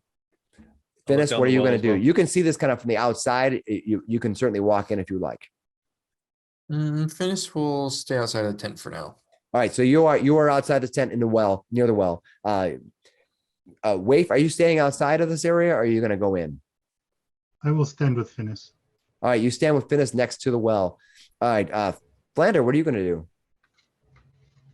I'll step inside and just kind of wrinkle my nose as I walk past the zombie. All right. And I'll just have a look around inside and watch him serving tea or whatever he's doing. All right. Maybe take a look and see some of his tools and his apparatus and whatever he's researching. Sure. He has nothing of sight here. He probably has some stuff in the tent, and whatever's inside the well, you're not sure because you're just seeing little fragments of stuff. But you know that, I mean, you could certainly go down the well if you wanted and see what he's working on, but he doesn't seem to be hiding anything. I mean, it's not covered up, or he's not trying to make any type of attempt at hiding what he's doing. He emerges from the tent, and he has with him a small tea cups with a little tea canister, and it's on a platform. But the platform is just levitating as he pushes it forward. He doesn't try to grab it or anything, and there's some kind of power that's pushing it around. And when it gets out in front of the tent, the legs extend, fold down from the little area, and it sets it on the ground. And it's seen like a floating disc before, I think, with our old friend Colin. Yeah, you saw floating disc like that, but with a tray. instead. Maybe, but you Tensor's think folding tea table. yeah, it could be. Yeah, you think you're not sure if the tea tray itself is magical or if he's using a spell-like effect. He seemed to be looking at it, but whether he was concentrating on it, you weren't sure. But it lands, that the legs pop out and drops to the ground. And he says, "Please, I welcome you to help yourself to the tea." And he grabs some and he pours some into his cup. And he reaches and he grabs 2 little squares, bloop, bloop, drops them in, and he. Kashar will go immediately in as well, serve himself some tea, and he will sit down cross-legged and sort of focus on it and close his eyes for a minute and try to regain himself a little bit in this weirdly awkward direct sunlight. But yes, he will after a moment he'll get his peace and he'll actually take a sip. All right. When you smell it, it smells. It's a sweeter tea. It's different than what you suspected. It has a citrus smell to it. It's very different. And here on the Sword Coast, there's not a lot of citrus that you've seen. There are some grapes, and there are strawberries, things like that. But That's citruses aren't really around. He's going to try to identify that then, as he's sort of sitting there smelling. And I know I'm going to be at a disadvantage, but I can do history or nature, whatever. What do you think? I would say that you'd probably want to give me. Do you have? How about knowledge? Nature is probably the best way to go with this. You got a 3. Too distracted. Hey, Flander takes a sip of the tea and he asks him, "What kind of tea is this?" He will tell you that he says, "It is a citrus blend from my homeland. You would love it. Trust me, it is fantastic." And he drinks itself. He's drinking itself. He's not trying to. You don't think he's doing something like trying to trick you to drink it when he's not drinking, when he's drinking it himself. Now, of course, he could be immune to the iocane power, but from what you know, it's probably not that. Hemo will mage hand a cup of tea off the invisible floating table and float it over to his face and take a sip and say, "Oh, and where were you from again?" Oh, I am from a faraway place called Thay. It is fantastic. You will love it there. But I tell you now, it is not a place that you would want to visit anytime soon. It is in a bit of disruption. So I've decided to do my research beyond the walls of its confines. Do This we place- know about the Wizards of Thay? Well, Actually, I read a bunch of books. I might know something about let's go ahead and give you a roll. Hemo's also like What would not it be? young. He's Yeah, give me a knowledge 11. history. Knowledge history. that. I got an 11 on my knowledge history. All right. So what you know is at I one got an time. 11. Dang it. I got a 12. Nice. So Smartest one here. So at one time there was this group called what they call themselves the Red Wizards of Thay, and that was they were in many ways considered very sinister. They were controlling. They had many plots to cause devastation and those type of things. But now they really call themselves the Red Wizards. There was quite a coup in the organization, and now the main Red Wizards themselves have become more. They've become less engrossed into the into what would be the nefarious acts of the original Red Wizards of Thay. So now the Red Wizards are kind of fractured. There's many fractions of what a Red Wizard is. So no longer are the Red Wizards themselves just seen as just these sinister creatures that work together to cause destruction or to engross themselves with power. Some of them have allegiances with different types of demons, the Zenturium, but also with the Harpers, the Lord's Alliance, and sometimes with the witches. So they've really diversified in these different fractions. And so when somebody calls himself a Red Wizard of Thay or they're whatever, and he's never said that, he's just said he is from Thay. The Red Wizards of Thay are no longer just universally considered evil. But at the same time, any group, any location, if you said you were a Red Wizard of Waterdeep, are you evil or not? It's hard to say. Did you say Harpers, Dragons, something else? Yeah, the Lord's Alliance, the Harpers, the Zenturium, which are themselves quite an evil set of group. That is, they are more in line with the type of group that's constantly trying to take things over. So like I said, Was they're Dragons in that list though? No. Okay, I misheard that. Sorry. No. I will ask him, where exactly is Thay? Oh, it is to the east. Someday I would love for you to visit it. The mountainous regions are beautiful. They have floating castles there that fly in the sky, and to this day they are enlightening to be a part of. But the rulers are in disarray right now, so I have not been to Thay in many a league, many a time. I confess myself intrigued. Sounds like a land of great potential of song and story.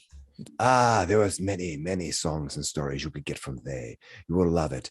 Someday you should go there. I welcome you. Perhaps someday. But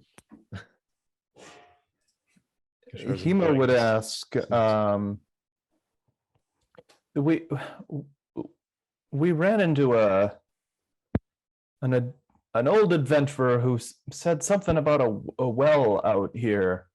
Are you looking for some kind of creature down here?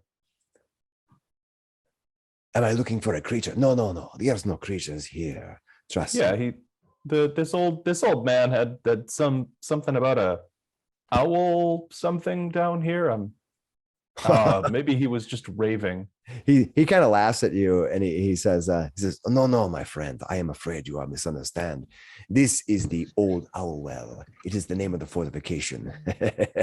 I do not mean to laugh at your jest, my friend. I understand that you are confused, but to be fair, it is easily done. It is difficult. There is little science here. Please, are you enjoying your tea? It's very good. Yeah. What's at the bottom of it then? What are What are you digging for? Oh, I am looking for artifacts, ancient artifacts, something that perhaps of a great value, but I prefer not to discuss my work with strangers, you understand. But I do not mean you any harm, trust me. I do not wish to raise my defenses or anything against you. These instruments here are merely for my protection from the orcs.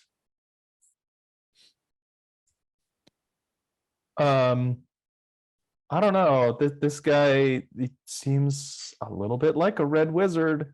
Kishar Everything's a will say- little See- suspect. will say, are you a red wizard? is he trying to hide? I mean, obviously he's trying to hide what's down here. Is he trying to like hide what these zombies are really for? Because that's quite the force. Well, you can give me a sense motive. Yeah, there you go. Do that. While he's thinking about this, Gashard does just literally pose the question because he's thinking, he's got his eyes closed, he's just smelling the tea, and he remembers the red wizard stuff of Thay, and he's like, "Are you a red wizard?" Yeah, Hemo he looks leans at- over and just grabs four things for sugar cubes. All right, instead of first- asking this, I guess. So first of all, I'll answer you, and then Eric will get to you. He says, he smiles, he says, of course, I am from there. I have studied with the Red Wizards. I have studied in the universities there. My main teacher was himself a Red Wizard. And so you may call me this if you wish. I would not be insulted. It is okay. And he's gonna look, Waif, are you here, right? She's on the periphery. That's She fine. has. He's she's gonna not look drinking. over, he's gonna look over at you because you didn't say you were stealthing, right? Nope, I'm not. Yeah, he's gonna look over at you and he says, much like my beautiful counterpart here, such beauty is in the color red. My dear, you are astonishingly beautiful. Please come forth and have some tea. I wish you no harm, and I won't wish you to be so segregated from our group. It is good tea. It is okay. I politely refuse. All right, Eric, what did you roll? I apologize. Hemo's insight was 9. He's stopped paying attention about halfway through asking his own question. Yeah. He says, no, it is okay. Trust me, you look like the type of person who wishes to stay in the shadows all the time. But in this world, the ones in the shadows do not gain victory. Trust me, I know.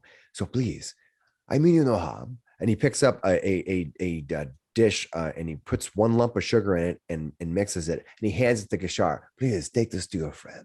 She will enjoy it. I wish her not to be so distant from us. Kashar's sitting on the ground, cross-legged, and he sort of looks up at the man, and he'll grab this. From Sure. him. No, hold this on. He's got his tea in one hand, and he's got a plate with some Tea. No, it's a tea plate with tea that he put one. Put one lump of sugar. So think of it like a saucer with a tea, and he Yes. hands it to, and then he takes this and he drinks it, and he pours himself another one, and he quickly drams two squares in it. You think he likes it rich and in. All right, you see Very Gashar just sort of lean forward and do that thing where you can stand up on your 2 feet. Yep. Yep, you do that. So he comes over and he'll look back at you, and he'll walk over to Waif and be like, "This is from the Red Wizard." Well, he didn't specifically I say he was politely a. refused. I'm sorry, I missed what you said, Mike. She said that she I could- politely refused. Okay, that's fine. You don't have to take it. He's just offering. And looking at, yeah, but she looks at him directly and dumps it on the ground. and Okay, puts so it you back take on you take the tea and you saucer. dump it on the ground. You're breaking up a little bit. I apologize. So I'll rephrase and tell Oh, me if you're wrong. sorry. You picked it up and you dump it on the ground, right? Yes, That's Gashar- fine. Yes. Gashar sees that and he cocks his head a little bit, and he'll take another sip. And you see that this wizard who partially has his head covered, but he kind of cocks his head, olive skin, kind of gives you a smile, and then he looks over at the rest of you and he says, "Clearly, she does not trust me. It is okay. I would not trust some stranger in the middle of nowhere either. What is down the well? It is my research. A It is- hole? What is it? It is my research for my project for the university. I am not going to discuss it with you. Very interesting. I will go take a look. There's nothing to see down there, and I urge you to respect my privacy. I am here to do research. I don't believe it is your well, though. It is my research project. I have set myself up here.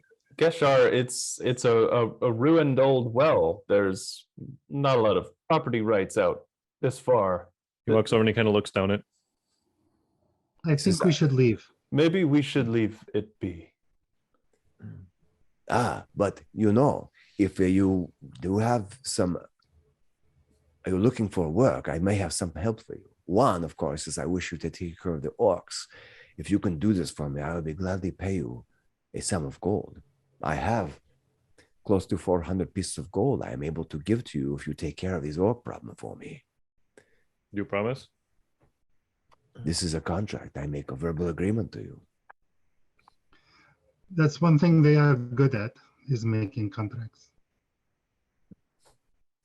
Of course, if you wish to not interfere yourself with the orcs, perhaps you can do me another favor. To the north of Canterbury, I hear there's an old spirit, and I wish a question answered to her. From her. Char just breaks out laughing. You will have to find her comb. he kind of this wizard looks around the rest of you, clearly not understanding what is going on. He says, she is a well-known spirit that lives north of Canterbury. I hear she will answer a question from you, and I wish to know more about the old owl well. I could give you a question you can ask her if you wish. I will gladly pay you 200 pieces of gold if you get the answer from me. You realize if we ask her the question about your well and she tells us the answer, then we will know about your well, to which you do not want to share information currently. If you know the answer to this question, it will affect my ultimate goals. But what I will do, it will help spur my research. I have much to do, and if I can give many hands, it would lighten my work. Reading my backstory really quick. Why can't you just go ask her yourself? I could, but then I would leave this place undefended against the orcs. But if you do not wish to speak with this spirit north of Canterbury, it is okay with me. I don't know. She's kind of a whiny, sad sack, a little difficult to deal with. Plus, be honestly, you're not sure since she's only answers one question. Will she answer another question? That's why I kind of wanted him to go, because Yeah. you know. Plus, I think Hemo's already used his question to ask about the journal. Yeah. Eck doesn't even know what you guys are talking about. Yeah. You don't want to know. I could ask the question of the crazy undead. Well, while we're out here, can Hemo clock whether or not the zombies are like armed or armored at all, or are they just kind of shambling corpses?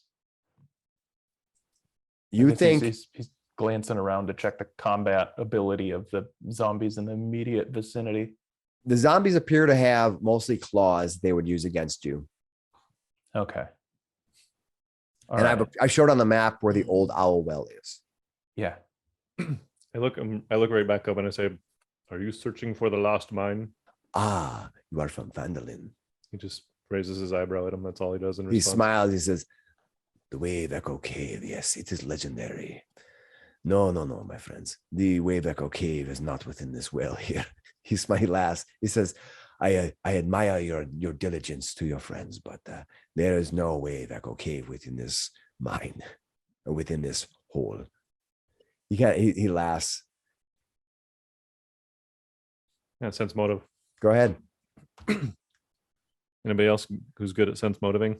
Give me a roll, Gashar. Actually pretty terrible at it.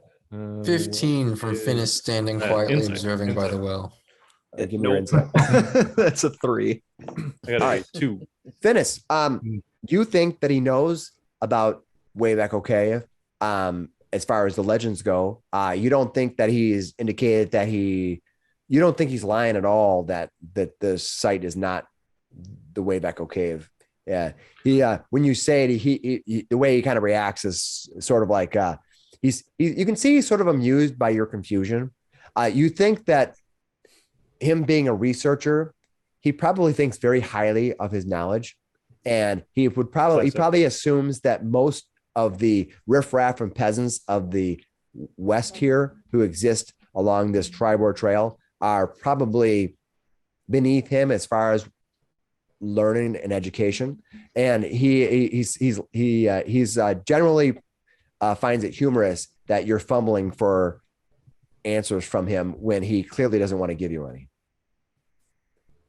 But other than that, other than being a little pompous, you don't think he's necessarily telling you a lie. You don't think he's hunting out. You don't think he's hunting for the Wave Echo Cave in this. You did mention this specific, the old LOL area. Can I do one history check to see that? Because he has read a lot of books, Kishar talks about his books every once in a while. Absolutely. Go ahead. The only problem is he's a little distracted by the by his recent shade appearance. So need to get you in the dark. Yeah, he would have gotten time. a 13, which isn't bad, but he ended up with a 4. Do you need this cloak over your head? Would that help? You look so uncomfortable out here in the sunlight. I don't know if that'd be enough. You see, Gashar sort of like he's thinking after he cocked his eyebrow at this red wizard. He's sort of like when you start to follow a thread in your head, in your brain, and like you almost have a concept in your head. Like, I know I heard about this once, but it is not coming to me. That's what just happened. He's at disadvantage. So he got a 13 and a 4. It's right. like, nope. You do remember that Darren Ettermath at one of the farms, when you were traveling around the northern part of the farm, when you had left after the fight, yes, you knew that Darren he heard stories of a prospector that was in the foothills of Phandalin, that it was digging around the ruins of this place called the Old Owl Well, and he had warned you that there were undead being seen. Yep. And that's all you really know of this place. Now, you'd think that a small place like this is probably only sort of locally known. It doesn't really have any cultural significance to anything like that. It clearly is not strong enough to withhold any fights. So people aren't going to use this to run to for security or anything. It's probably used more. You can see where like maybe old miners might camp here nearby, where they would just use it as protection from the wind, but it's not going to stop a force from attacking you. It won't give you very much water since there's wheelbarrows stuck down in the well now. So yeah, it's useless. So the well is long since dried up. So it's more like an interesting side site. You don't know why this particular cost is here. He hasn't said, but clearly he has something he's looking for, but he doesn't seem to be willing to just blurt out what he's looking for. Now, clearly, and you think about it, if it's something valuable, so these are mining areas, right? If it's something valuable, like say a vein of platinum or something that he really wanted to find, he's not going to tell a bunch of people that are armed. They're going to be like, oh, I happen to have a vein of platinum down here if you want to take it. So that's whether he's quote unquote as evil intentions or not, you don't know, but common sense says you don't just blurt out unless you're Gashar.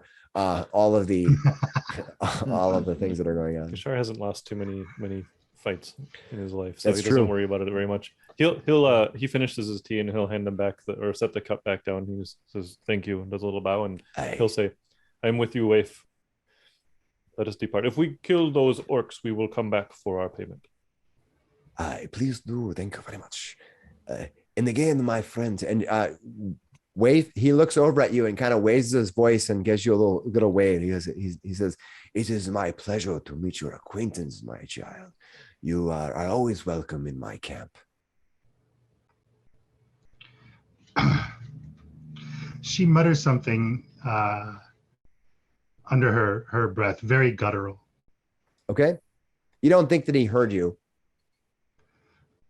Is it in Infernal? It is infernal. Oh, what do you say? Because Gashar can understand Infernal. Well, are you saying it loud enough so people can hear it? Or I walked over to where she was. Yeah. You can make a listen check. Damn it. See if you catch it. Let's say it's 10. You need to make it 10. Holy crap. God damn. I got it. Yeah. I'm rolling a disadvantage. I got an 18. So Yeah, well, 18. Okay. Yeah. Like pestilent dung heap. Okay. Oh wow. All right. He just looks over and kind of raises his eyebrow at you too, but he won't call you out. or anything. All right. Well, you said that pestilent dung heap to this person. Quietly, apparently. Yeah, you don't think I he said it doesn't. like as I was turning around. I didn't acknowledge him whatsoever. Yeah, you don't think that he probably heard you, or he definitely, if he did, he didn't react to you saying that. So, all right. Anything else you're gonna do? Before we go, can Hemo take one more look at this wizard's equipment? I want to know if he's got, maybe he uses spell components, or if he has some sort of obvious arcane focus. Sure. You can looking around at him. You can see that he probably has a wand of some sort that he has tucked within his robes. It's barely visible as his robes move around. So he definitely probably has a wand of some sort. And that may be what he uses as a spell focus of some sort. So you think that if he is a wizard, of course, he could also just be used for other means. He's never indicated that, other than having this tray that may or may not even be may just be a magic item, that he is actually a wizard himself. He could be a poser. Could be. These could be somebody else's zombies, but yeah, all right. I'll just take note of that and his unarmed stationary zombies, and I guess I'll take my leave as well. All right, I'll leave the cup. All right, everybody's leaving the cups and then taking off. Mm-hmm. All right. Yeah. You head out. Are you gonna head back to the Triboar Trail? Do you want to go check out for these orcs? Or do you want to, what's your intention? It's getting later now. I think we should head back to Phandalin. Let's take care of one assignment at a time. Yeah, Phandalin. Absolutely. Yeah. on the way, I think Hemo would talk with Geshar. Yeah, I remember that old man saying something as well. He was talking about some prospectors and undead, and I wonder if we could track him down. Maybe he knows something more about that old wizard. Maybe he wasn't He's probably at his house. That's the guy who put his feet up on the front porch, right? Yeah, he was smoking on a pipe. Yeah. Well, that old fool probably hasn't gotten very far then. No, let's ask him. Yeah, you don't think that he had much more information, or he probably would have given it to you. But he did. He's got lots of stories though. He did have, yeah. He liked to talk about himself, or have a whole bunch of stories that never stopped. Well, maybe somebody else knows about this strange zombie-toting man out in the mountains, or the old owl well. Waif will walk up next to Finnis and ask him how many, if you could make undead, and you said you could, how many could you control? Could you control that many? It would take a great deal of power on my part, honestly. Unless there were many rituals set up ahead of time, not necessarily needing concentration. But I personally could not do this feat, no. So he has substantial power. Even if he has rituals, those take time. Time and resources to make. That is an expensive How deep do you think the endeavor, well was? or he just controls them. It's 100 feet down to the bottom of the well. He may have an item that can do the work for him. My thought is that he is probably rather powerful, so we should Play nice for now. Don't go indiscriminately killing people we find in towers. What if Wait, he why do puts you- at the bottom of his well? As we're like further away, I said, Waif, why do you call him a petulant dung heap? She arches her eyebrow at you. Oh, I learned something new about you every day. And she walks on. I've studied you'll many notice things, he that- says in Infernal. Back to you. She snickers. You notice that her accent is very similar to his. He'll say that. Your accent is very similar to his. Do you know him? Is he your friend? I Is he your do father? No. Oh, you're from England? Do you know the Queen? R.I.P. Did you know the queen?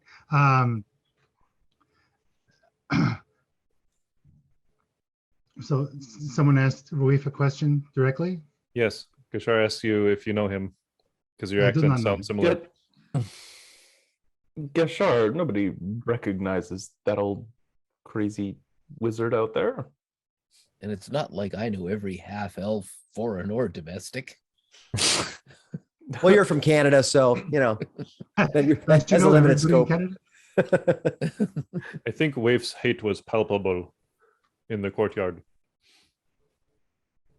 Waif's hate is palpable in many places. So beginning to learn that very quickly. Touche. Are you Okay, another so- one of those factions out of they? I assure you, I have never been part of any faction. All right. From what I know of history, we can't blame you for not wanting to be a part of them anymore. So, Al, how long ago was this this division? This like the coup or whatever? About 50 years ago. 50 years ago. Was Waif there for it? Metagaming. And they to this day, the they to this day has sort of settled. They've kind of broken apart. A lot of they're putting their best political face, and they're coming out and definitely trying to interact with other countries in a much more neutral and friendly commerce way. They're sort of, think of it like Russia after So is China. Russia after the fall of the USSR. They had to reinvent themselves, and they're doing that reinventing now. And so, but there's also many factions that still like the old way, right? So there is a brutal internal struggle for the heart and minds of what they will be in the future. So Lots of people are drowned in the process. right. You know how that goes, right? It's always the peasants who pay the ultimate price for the kings.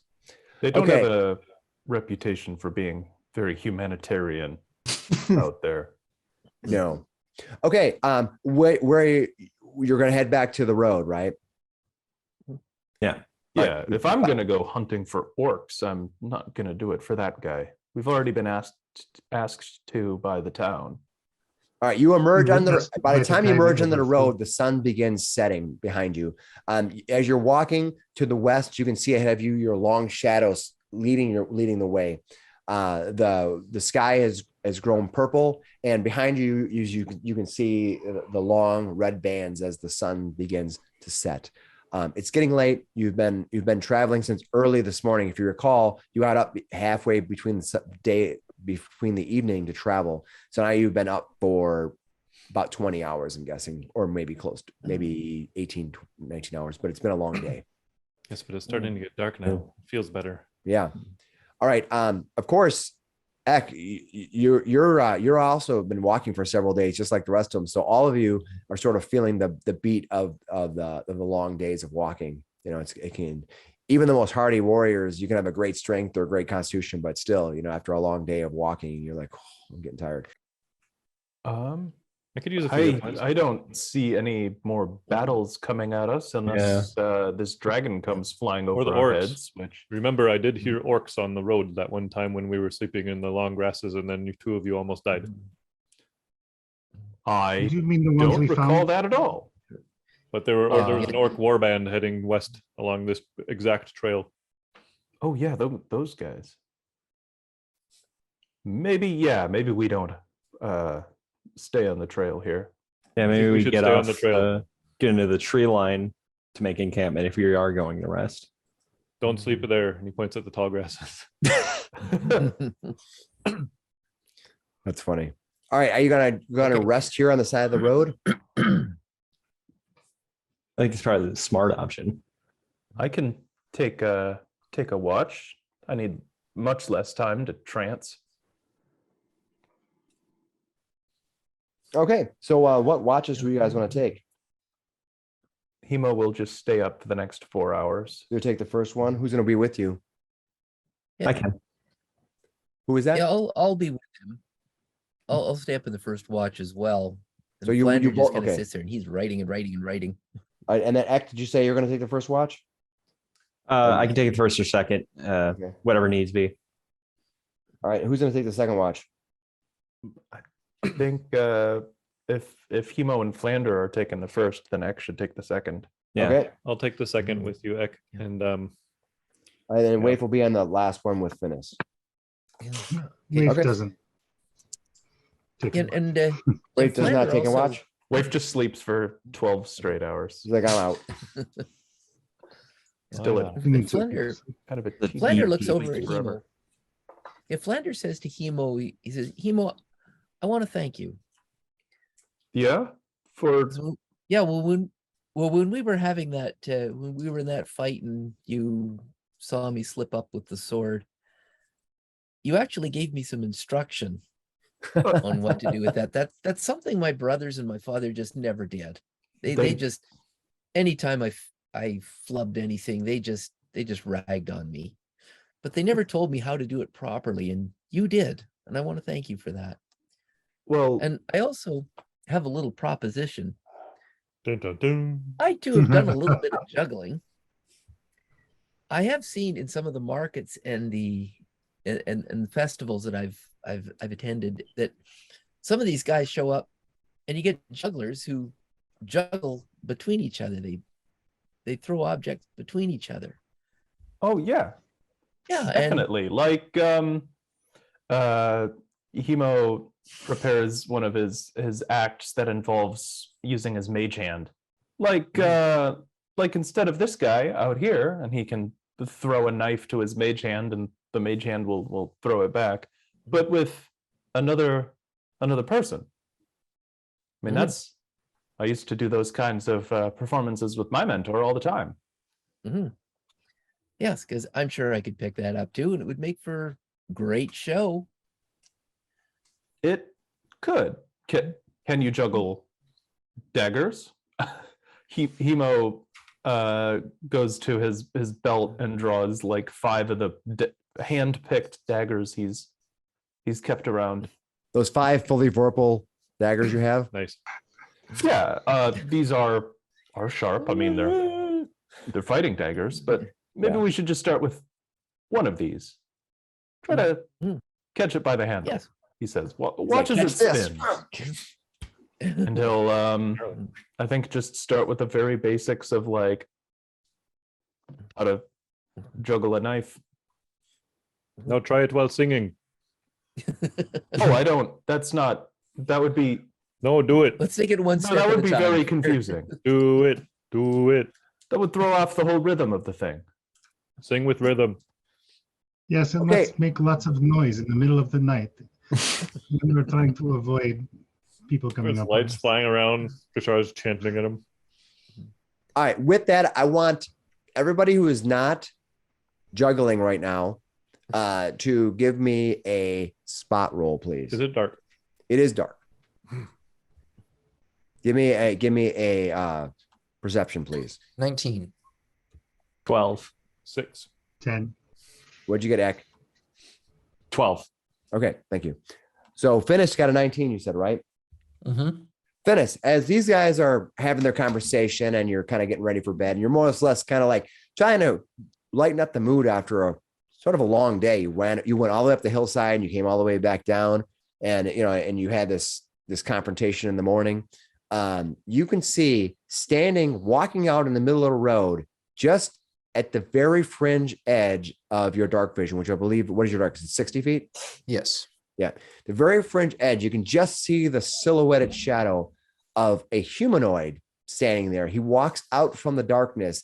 It's holding a bow. Why don't you give me a knowledge history? Give me a knowledge history roll. History. Yes. 6. You're not sure by the silhouette of what this humanoid is.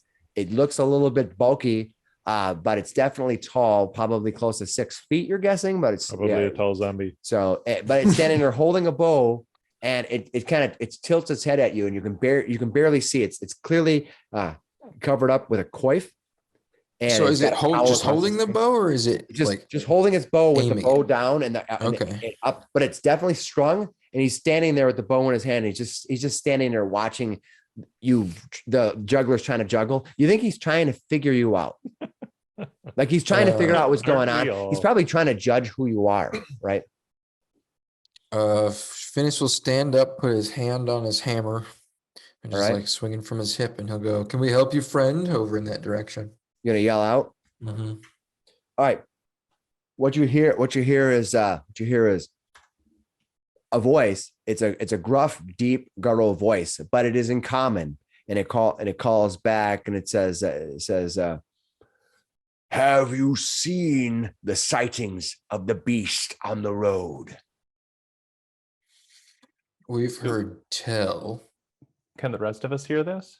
Yeah, you got, and the rest of you guys are juggling. You're almost interrupted by that. Actually, Kashar sitting and eating. Flander, as you turn, you see this dagger come whipping by your head. You're whoa! I was like distracted by this. The rest of you turn, and you can have see to keep an eye on the blade, on the point. Where are you looking? the rest of Over you there. can look. Oh, Everybody but Ek can clearly see the very fringe edge of this creature. If you step a little forward, you can see it. Waif, on the other hand, can see this creature clearly. Waif, what you see is a coif covered, cowl covered, wearing heavy leather armor, maybe even with chain armor underneath it. It's difficult to tell from this distance. Wearing heavy gloves. Through all of that, you can see past into the shadows because you can see clearly in the daylight. It's deep eyes. This is an orc. And you can clearly see it. The rest of you just see a silhouette of a shadow. Ek just hears calling into the night. Are you talking about a dragon? Yes, the beast. It is here on the road. This killed my brethren. I think it killed some donkeys or oxen too. Yes, of course it did. What brings you upon this road here, friends? He kind of says that, and you can kind of see he's kind of a bitter when he says it. He kind of says that he's trying to be polite, but you can see he's kind of like pushing it out as if he doesn't really want to say friends, but at the same time, he's trying to be social. Ek will stand up and look in the direction of the voice. Can't see it, but he's just like, I'm on the hunt for the beast as well.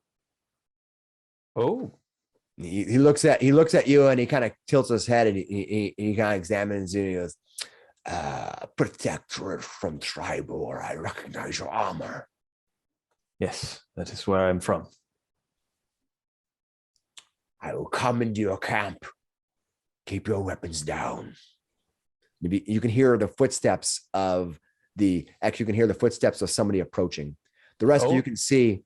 The rest of you can see he's walking in. He has his bow in his hand, but he has nothing in his other hand at all. Now, he can clearly see, he has a quiver on his back. He has also with him a short sword on one hip and a hand axe on the other. And you said he's got an arrow in the bow, but just not like. No, he drawn or has. anything. It's strung. He doesn't have just anything in his strung. other Okay, hand. got it. But it's strung and ready to be fired, but he doesn't have anything in his hand. Fair. He walks up closer to you. Have you already started a fire? I didn't ask that Yeah. question, but I would You imagine. would have.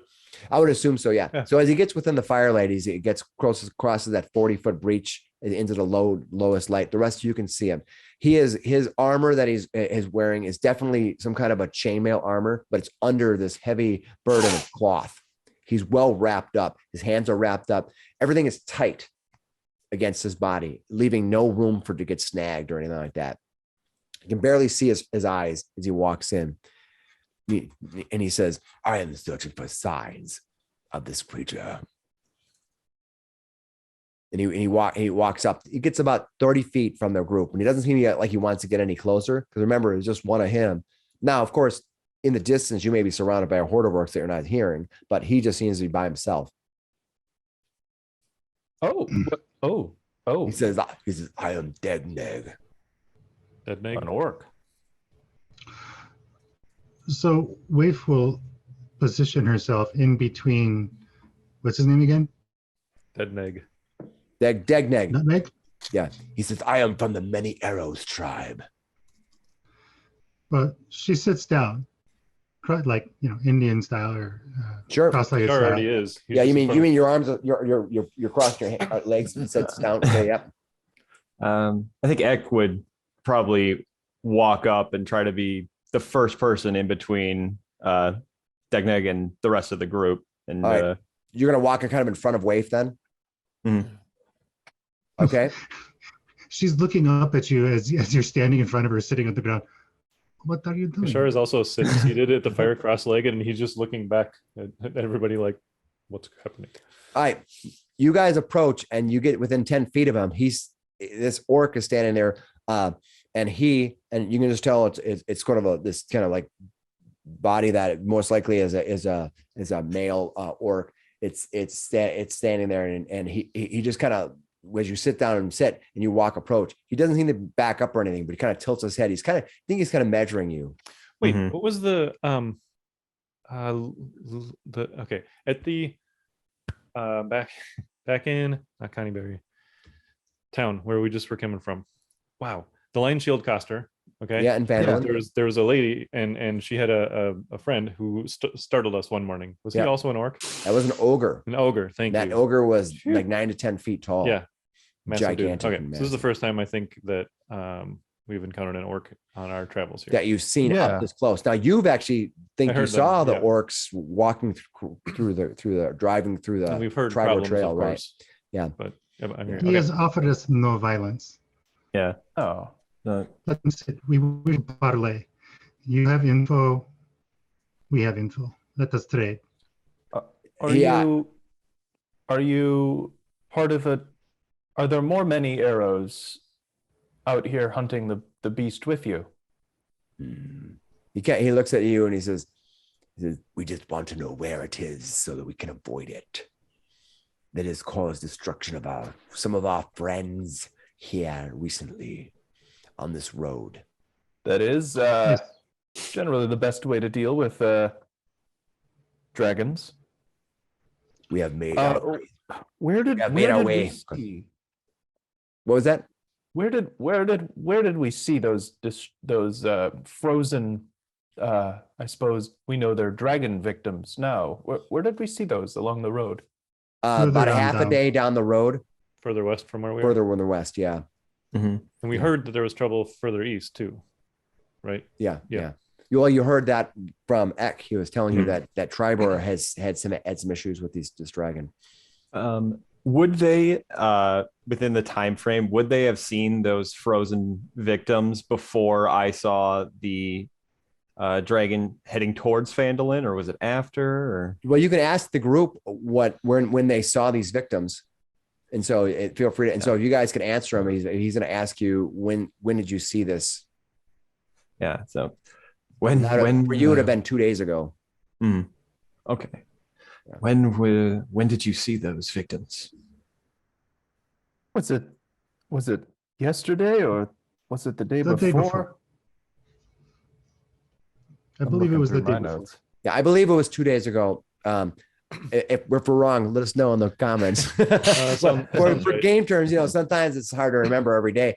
But I think it was 2 days ago that you saw him. And clearly they were dead when we found them. He'll turn to the orc. Last I saw of it, it was heading towards Phandalin. You see kind of like takes a quick look behind him, kind of almost like he's looking down a road. In his brain, you can think he's trying to figure out what you mean. That way. He says, Phandalin, the human settlement. Naturally. Yes. He looks at you, the not human, and then at Waif, the not human. Well, yeah. And then- she and then at mutters the- that they breed like rabbits. He says, yes, they have sprung up in these last few years. We used to live nearer to them, but we have been displaced. They say that you have been attacking. We have attacked So nothing. yes, please We- sit. Please sit and we will talk. One Just of you be sure to bring still out sit. your bottles of alcohol. Yeah, Bashar's still seated as well. He Yeah. has not gotten up. Would you Yeah. be able to tell for us your why own wine, several? Waif. Would you be able to tell us why several unrelated parties have been asking for your extermination? From where? All over the area, really. Yes, The orcs, twice they now. judge us. They see our Ah. skin. They see our eyes. They do not approve of how we live. They clearly want us destroyed. But we have done nothing ill against any of these Finns. Waif looks at them and goes, I totally feel your pain. Have Yeah. No, never mind. He just says, at one time we had a mine nearby that we used closer to your Finn town. But we have been displaced as such by others. It is unfortunate. So now we are here more west. And we have come west finding another mine, only to be once again hunted, but this time by a dragon, among other things. Kashar points at an open spot next to him by the fire. He doesn't seem to want to stand. He just seems to be standing. He doesn't want to sit. He appears to want to stand and kind of measure you. You can tell he probably doesn't speak to a lot of your kind. And so you don't think he's just going to sit up by the fire and put his boots up and tell you old stories that his grandmother told him. But he says, do you have a name I may speak to you as? He looks They around. call me Waif. He looks down at you because you're sitting, right, Waif? Mm. He looks down at you and he says, Waif, excellent to meet you. It is odd to see a tiefling in these parts. You could stop right there. It is very odd to see a tiefling anywhere outside of Thay. He said he nods. He goes, Thay. There's a wizard amongst here from Thay. You are not part of his company, are you? And you can see his he when you say Thay, he was kind of being sort of mellow, but for a moment there, you can see he gets a little bit aggressive. You can see his fingers kind of clutching a little bit on his bow as you say that, as if something has suddenly turned his mind to thinking of other things that are probably not as pleasant as you're being here. You don't think his anger is directed toward you. I assure you, I have no ties to the Red Wizards of Thay. There is one nearby. We talked to him. Yes. He offered us lots of money to kill you. Yes, we just. He did not wait. seem trustworthy.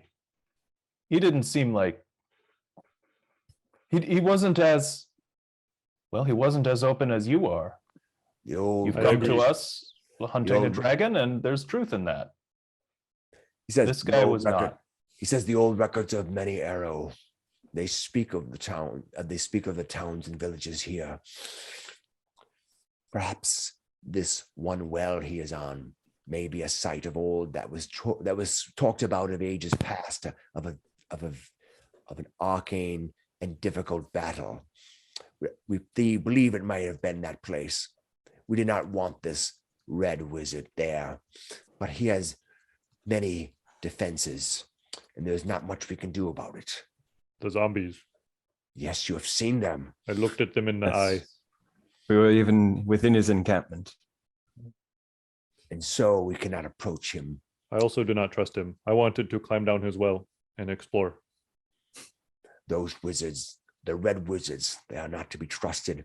They are greatly powerful. Any being who can summon and maneuver such many undead should not be trifled with lightly. Waif, do you agree? Waif just looks over at Finnis and kind of like, I think said- Eck kind of seeing how open this guy is, and he's the one that, like, in between everybody. He'll extend his hand and be like, "Please join us by the fire. There need not be your hesitation. What be your name, human? My name is Eckankar, but you can call me Eck." Very well, Ek. I do not have time to toil and trifle amongst your kind tonight, but I graciously decline, not because I have ill will towards you, but I have activities I must take care of. But I saw you in the area, and I thought I'd stop and see what creatures are amongst my kin. As it is, you are safe from us orcs tonight. We wish you no ill will. Do you know why you are being... why the folks from Phandelver might be against you? Or are there other orc tribes in the area they might be against? There are many orc tribes in the distance areas, but very few near Phandelver. I do not wish to be in the middle of another conflict, if it can be avoided. There are not many of the many arrows remaining in these parts. In ages past, we once defended our great land from the great rise that was within the spell fire. But now, in ages past, with the loss of the great mine, we are safe once again. The mine of Phandelver? Yes, long ago, it was a place of great evil, and was going to be summoned of great dark powers, but we ended that. Without much thanks from most of the people on the Sword Coast. Thank you very much. Great evil is surprising. Beware of this mine of Phandelver, or whatever they call it. It is supposedly, you should never unearth it, whatever you do. With that, I take my leave. But if I should fall upon you again, Ek, I will. And yes. You, my lady. He looks down at you, with the tiefling. He kind of gives you a little nod, as if, you're the strangest one here. So he's sort of like making sure that you're okay with him. The rest of you, he sort of ignores a little bit. Smiles. Yeah, the rest of you, he sort of ignores you. I mean, he clearly spoke to anybody who spoke with him, but on his way out, he's gonna turn and walk back down the road, straight away from you. Now calls out to him, "Good hunting. Take care of. Keep an eye on the skies." Heads east. He has west toward the coast. Toward the coast. Yeah. So he's head ahead, away from Connieberry. So, but also towards Phandelver. You mean Phandalin? Phandalin, my bad. Yeah. And those two words, when I first started this adventure, were very difficult for me to separate. I probably, if you watch the video, I think I mixed them up like 30 times. People who are watching, thanks for fixing them yourself. Self-editing helps. I should send everybody the files and let them fix them themselves. As he starts to head that way, Gashar will actually call out though, as well, and he'll say, "You will leave the human encampment alone tonight, yes?" He stops and looks back and goes, "What human encampment?" Phandalin? Yeah, he stops. He points past you to the west and south. He stops and he looks back there and he says, "What have I to do with them human encampment far to the west?" He shrugs. They claimed you were attacking them. They were the ones who forced us out in the first place. Is that a no? Will not be attacking your place. Very well. Go in peace. Whatever you call it. Your common tongues are difficult. What if we could, so there has been a recent change in management in the town. Perhaps we can negotiate for you a truce. You leave them alone, they leave you alone. As he walks into the dark, now, Waif, you're the only one who can see him at this point. The rest of you he's kind of walked into the darkness as he's walking away, and he stops and he calls back and he says, "They were the ones who misplaced us from our mine in the first place. Why would we trust anything that those humans have to say?" She'll actually run out, kind of like. All right, you're gonna take off. Up and walk. All right, you get up and are you gonna run after him? Because he seems to be walking. His speed is like probably close to what yours is, maybe a little faster. Yeah, actually walks fairly fast for for a. Yeah, she'll double move. All right, you run out there. He's not like making extra moves. He stops and waits as you come running up into the darkness, quickly leaving your fire behind. And you emerge on him. You get to about 30 feet. You can decide whether you want to close any closer than that or what. That's close enough. Okay. I just tell him they are coming like a wave. They will not stop. We must find a way to have them tolerate us. As distasteful as that is. He looks back and he says, well, never try. I can see one of your companions is probably close to them. I wish not to speak of it in public to them, but I see them with their cloak. I can see they are the violators. You are traveling with it. It was a spoil of war. That is a trophy we took from a dead one. We wiped out many of them. Like I said, the town of Phandalin, the human settlement, is no longer under their sway. They have other management now. Perhaps they are of more civilized behavior. Humans like to think they are so civilized, and yet they attack with no reason. He nods and he says, you are called Waif, you say? Yes. I believe you told him that, right? Oh, yeah. Yep, I did. First one. Yeah. He nods and he goes, I shall keep that in mind, my friend. Be strong. I give you this. I will talk to someone in town. And if I see you again, I will tell you what they say. Perhaps we can come to an arrangement beneficial for all in the area. If there is a dragon loose, it might be better to consolidate forces against such a mighty foe than go at each alone.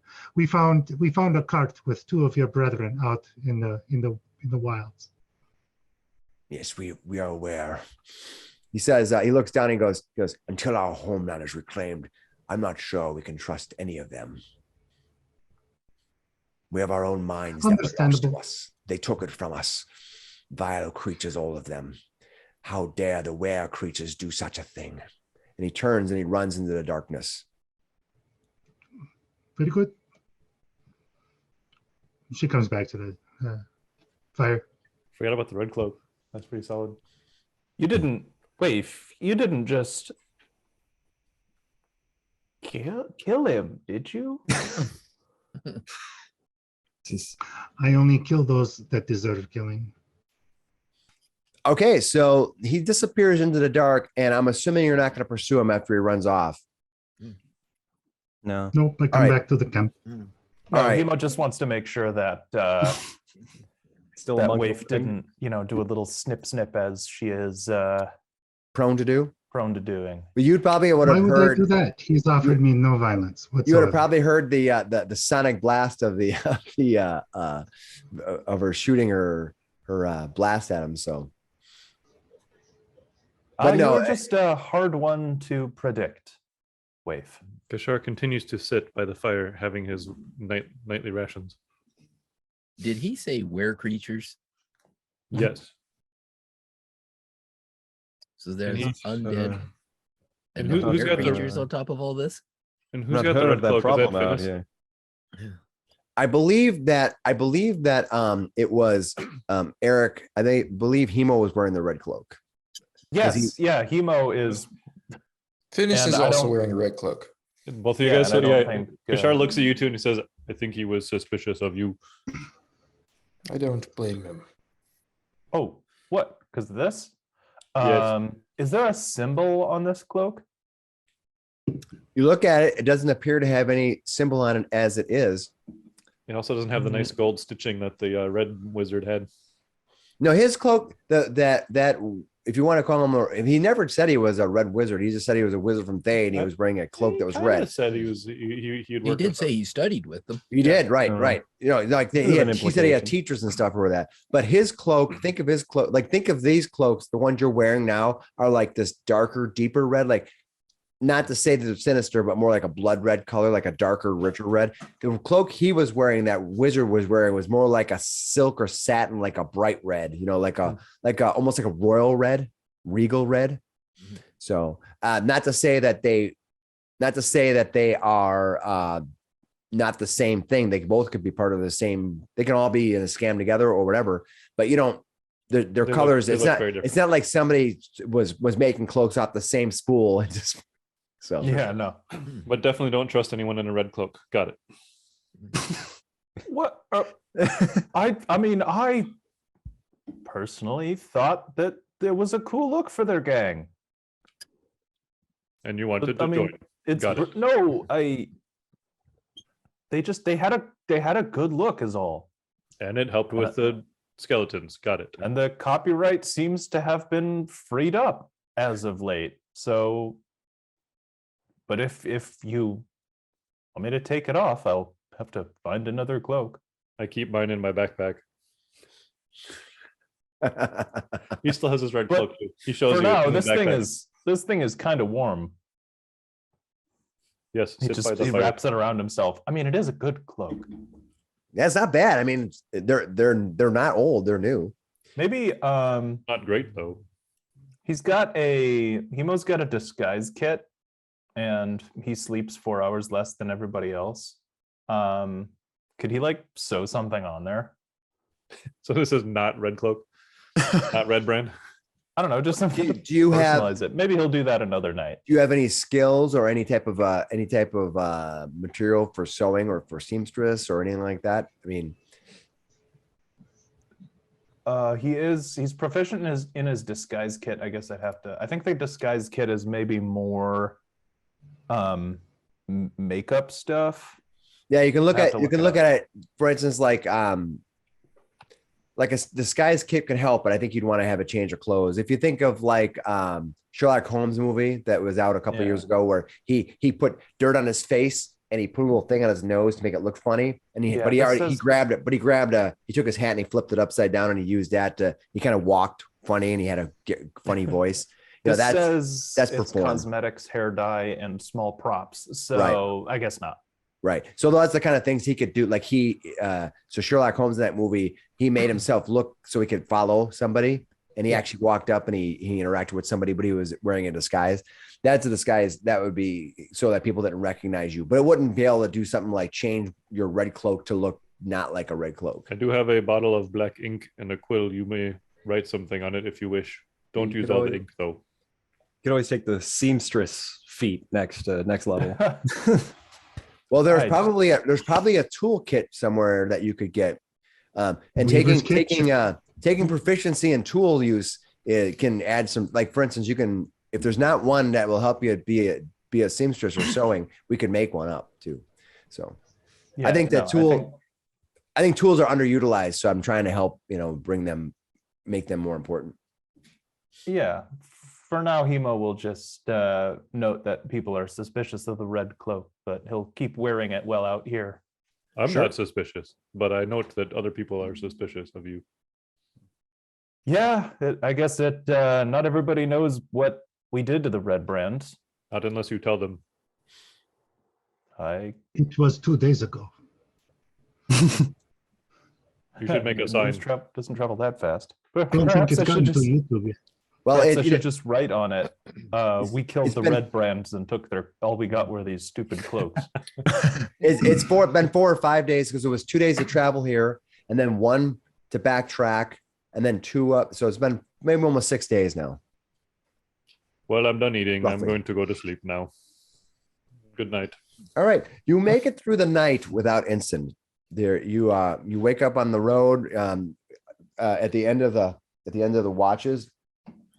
You see that Finnis, you've risen from your trance, is now deeper into the morning, and you wake up. Many of you have had breakfast already. Finnis, you probably want to eat something before you depart. Waif, your 12 hours of sleep is she's like 5 more minutes, but you wake up and you could have slept whenever you wanted during that time, but now you're ready to go. You're gonna start heading back down the trail. Yep. Yeah. All right. Yeah. Let me make some random rolls and see if randomly I destroy your party. I'm going to look for dragons. Here Saber comes the die rolls. TPK. Yeah, I think as we're hiking, Hemo will still take the rear with his longbow out. I rolled a 20, so everyone dies. Thanks for getting me. I Oh, also rolled a beans. 20, thing that but also kills a us, 6 and on I my survive. perception. So I got a 6 on my perception. Okay. You travel throughout the next day and good part of the next the following day, traveling down the trail, making your way down through the many twists and turns and rises and falls of the Triboar Trail. During the time you've kept your eye out, you're looking for signs of what of clearly any dragon, flying dragons or things like that. But you're also sort of have one eye out for maybe more of these orcs. Are they watching you from the road from afar? You don't know. And then there's this, what they talked about with these red cloaks. Are these red cloaks still around? No. You're not sure. And what did he mention about this were creature? That's also a mystery to you. As the day gets late, after 2 more days, you start getting to the T intersection, T area where you can turn down Phandalin. As you do, you see that there are riders coming up from Phandalin. Do they look like werewolves? Well, let me check my notes. Werehorses? You All see very two men. hairy. You see 2 men in armor. There are 2 men in armor riding horses up toward the Triboar Trail. Let's give everybody. Give me a straight up intelligence roll with your word proficiency modifier. What time of day is it? It is late. It is later in the afternoon, so you got about maybe 2 hours of light left. You can camp out here in the corner of the Triboar Trail. That's probably safe. Let's travel at night, guys. It's way better. at night. Hemo's got a 19 in intelligence, plus his proficiency would be 21. All right. He's Eck proficient would have in gotten 15 then. All right. So is Eric? Is you have the highest at 19? Right. Yeah. All right. Yeah. Hemo's not actually stupid. He just acts like it. Yeah, Hemo, you recognize one of these men. You've seen him in the tavern in Phandalin before, when you guys were all hanging out drinking in the first tavern, and so you don't probably think that this is probably like someone who is someone from out of town. He seemed like when he was in town at the time, he was probably pretty relaxed and hanging out with you. So if Hemo says this to the party. That's no, that guy definitely is from Phandalin. all right, the riders We've come. seen that guy before. Yeah, the riders come trotting up on you, and they slow up as they approach. And Hail there. one of the men, both of them then stop, and one of them looks down at you and says, and looks around and says, "Flander, well met, my friend."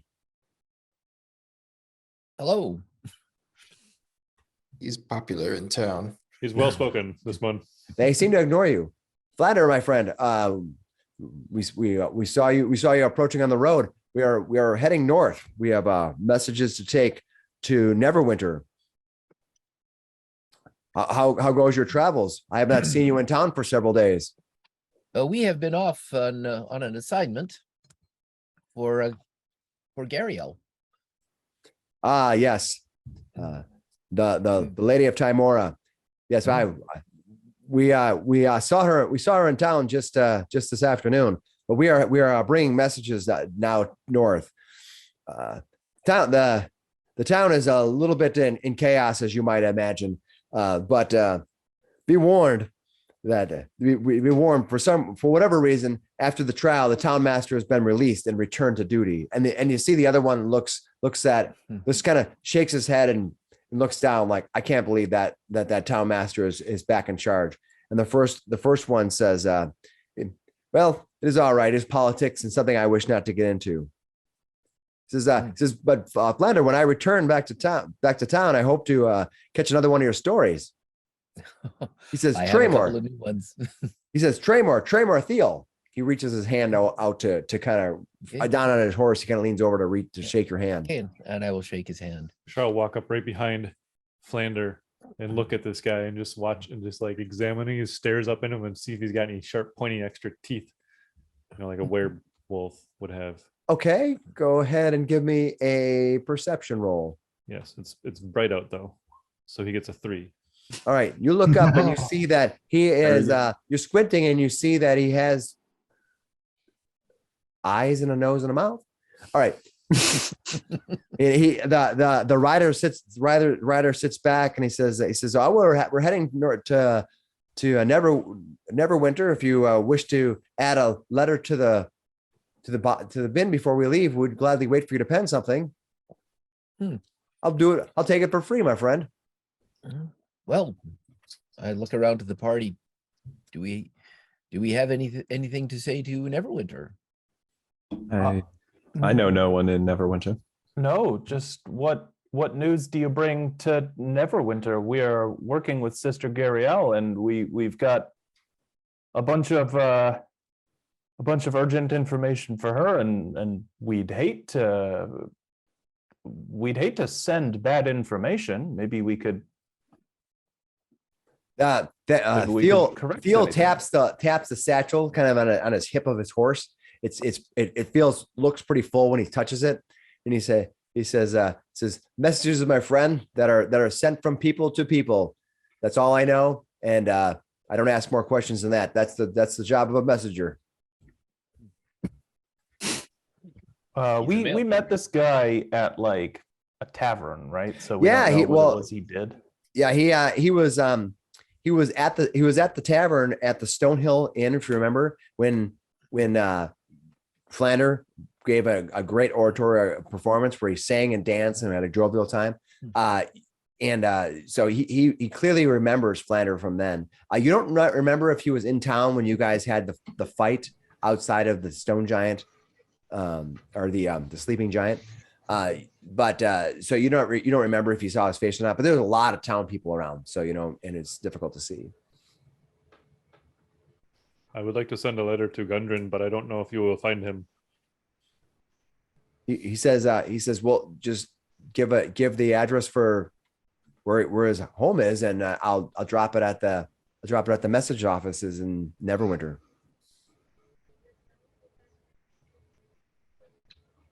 We are Okay. looking for him. Never mind him. Oh, That's very not how well. mail works, Geshar. I know. We are looking for him too. All right. Well met, my friends. We hope to be back within the week. Was Gundren working with anyone we can send a letter to? Yeah, the other dead guy. Yeah, he's very dead. Sildar, I know. His brothers are out here. We don't know anyone other than my professor, but he doesn't care. He's We're professoring. Theo, you see that this man, Theo, he then waves to Flander and says, "Then we're off." And he begins to sing one of the songs that Flander was singing at the tavern. Aw.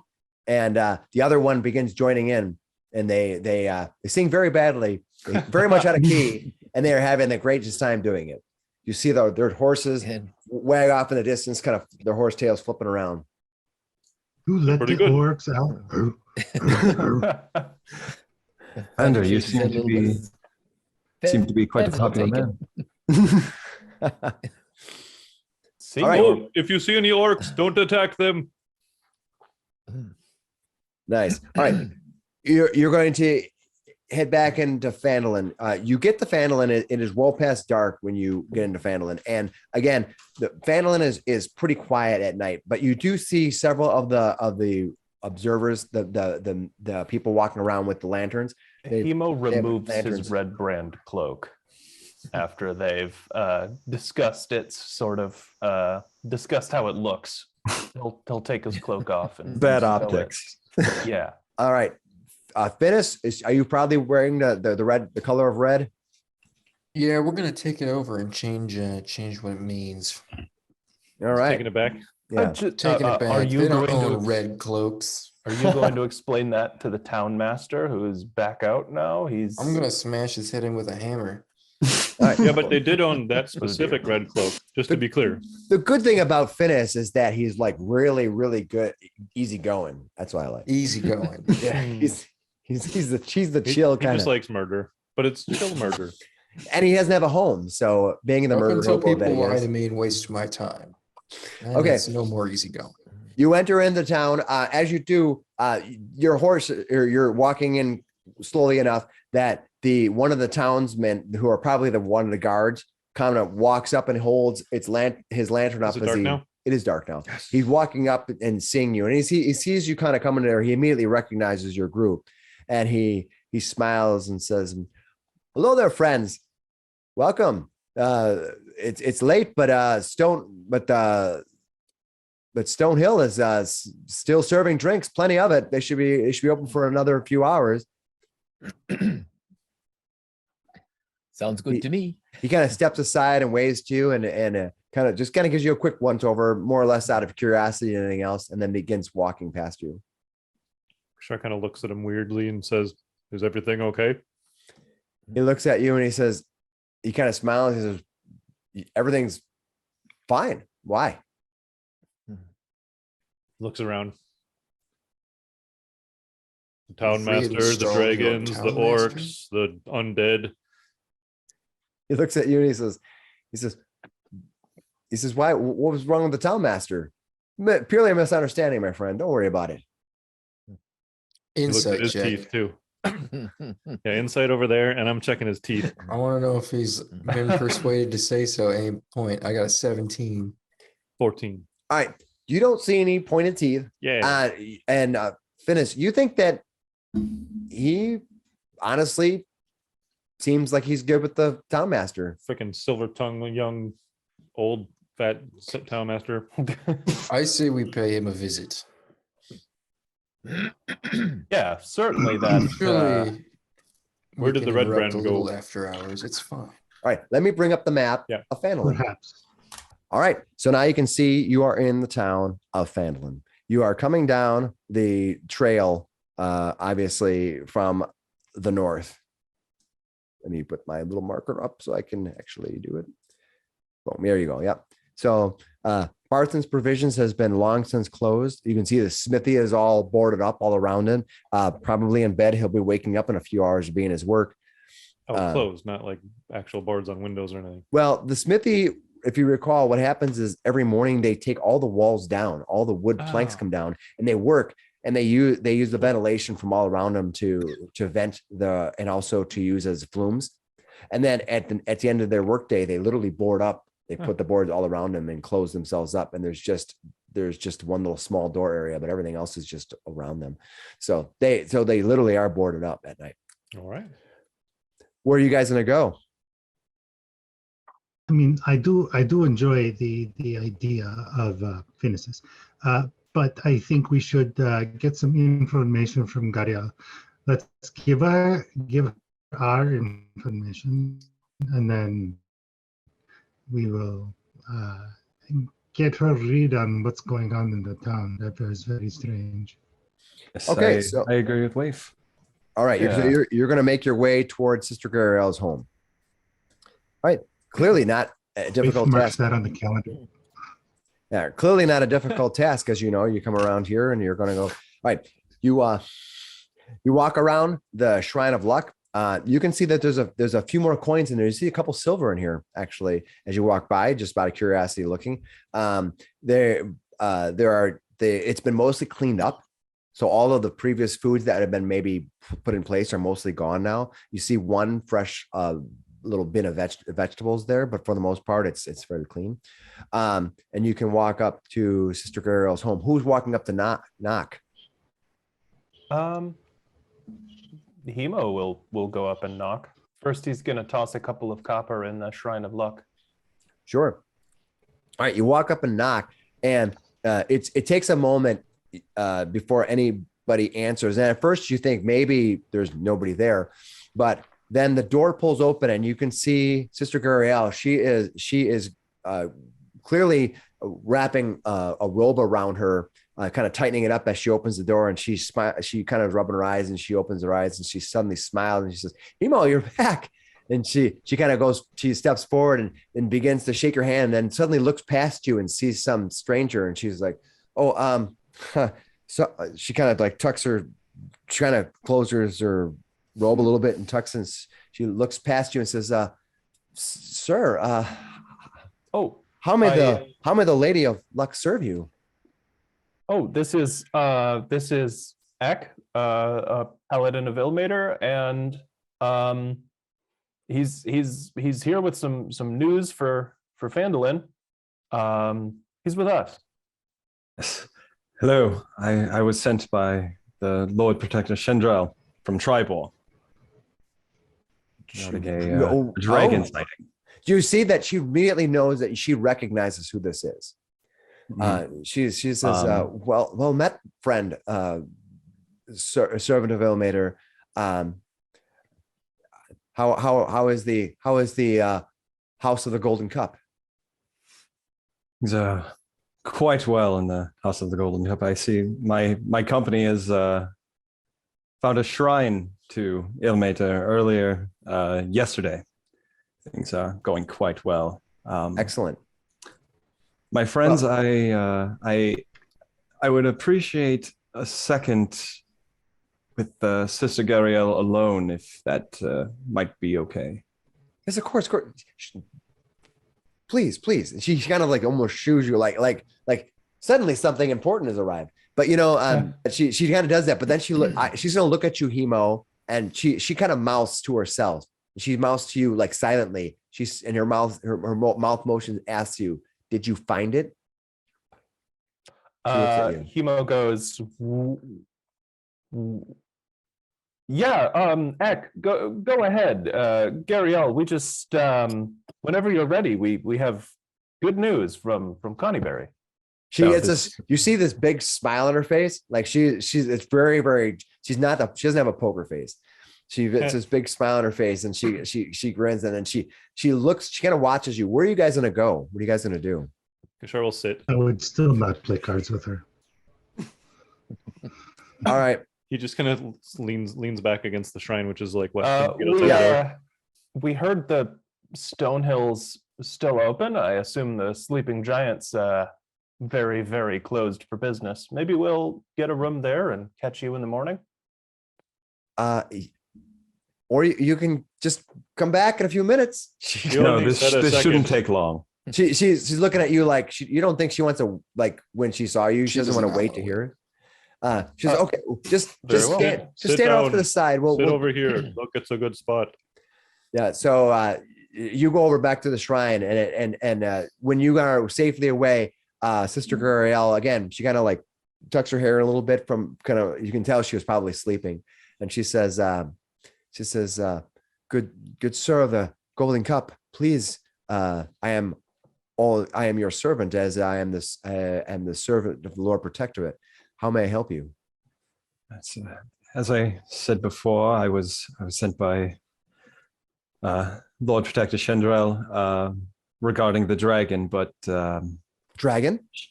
Yes, there's been a dragon sighting. And when she says that, she literally like steps past you and looks like out of pure reaction. She looks around, and then she looks back at you and she says, "What sort of dragon? There's not been a dragon here for some time. The Wyvern Tour was years, decades, and forever ago." From my understanding and having a conversation with Hemo and the rest of the crew, it seems to be some sort of a frost or an ice dragon of sorts. It was last seen a ways outside of Triboar. Well, that is difficult news. You should speak to the town master at once about this when you get a chance. Yes, that you can visit him tonight, but it's late. It may perhaps in the morning you can speak with him. I don't know. Yes, that is my second stop. I was bid by Lady Shendrel to also deliver you and only you this, and he pulls out a letter and hands it to her. She takes the letter and she looks at it, and she looks at the seal. She looks up at you, and she says to you, "The Harpers bid you good well, my friend. With that, I will take your leave. Join your companions, but Yes. this will always remain between us." And she tucks Yes. the letter inside of her cloak, touches it to her heart. And then she looks over and she says, "Hemo, you have news for me." And then she looks over at you, Ek, and kind of gives you a knowing smile. Yes. He'll return the smile and take a few steps back so Hemo can come in. Hemo says, "Well, we just we've had a long day of hiking, but we figured this was probably pretty urgent. What with as you've probably heard, dragons and orcs and all sorts of what else out there. We figured You saw it was orcs on the road? I hear they're dangerous. you, Really not so bad. maybe One would have thought. maybe not so much. It appears that they have a common enemy. This dragon of ours. It seems like the orcs are more worried about them than us. The Well, it dragon. makes sense. I would be worried about dragons more than orcs. But still, are you all right? We are intact. Yes. To be Yes. honest, the orc was one of the friendlier people we've met on the road. The shark clicks his beak. It was nice. Yes, it was. It was not She what I said- expected. From Yeah, what you can we've see heard. it wasn't what she was expecting either. She kind of looks at you oddly, and then she kind of looks around, and she's kind of now all of a sudden she lunges out and grabs your your elbow with her arm. She goes, "So did you find it? Did you ask her?" We did. Yes, we Well- we had to go through a little bit of trouble, but we asked Agatha where the journal was, and she said, "Well, to be honest, we weren't quite sure what she meant, but she said it fled to the shrine of Saurus. Do you know where that is?" She looks and thinks for a moment, and then she goes, "Oh, another mystery. I don't know what that is. Are you sure that's what she said? The shrine of Saurus? Is that what she said?" Yeah, She that's looks what she said. over. Yeah, she looks over at the rest of the group, kind of getting confirmation from you. Can I do a what she knowledge? said. That's what she said, and it history took a lot of effort to get that answer from her. from my training. What do you want to know? If I recognize where that place is, what the Shrine of Saurus is. I'm pretty sure that you checked on I that might have before, done that already. but none of you know where that is, as far as Right. I know. And she says, "No, Yeah, Hemo, we checked. We didn't know. she's like, I am so grateful for what you've done for me. It's just, I don't know where that is. I have to find out where this shrine of Saurus is. But it's okay. You've done wonderful. Why You've don't done you- something wonderful for me." And she reaches out again and grabs your hand. No, I don't mean to sound like I'm What? ungrateful. No, of course not. You know how these things are. Ghosts are fickle creatures. But it gets me farther. It gets me. No, you have to understand. It gets me farther. She's sorry. In her brain, you can see she's trying to go through all the 5 stages to acceptance. You know, she was disappointed. Now she's trying to, she's trying to like figure out how to get there quickly. But you can see at the very beginning, she was disheartened because it we was don't like, have it on yeah. us. well, and that wasn't the whole rule. That wasn't what she wanted you to do. But she doesn't understand even where this place is, right? And she's like, okay, that's fine. At least it's a name. We have is. a meeting with you. A meeting with who? You cut out I my. think he froze. We have a froze. meeting with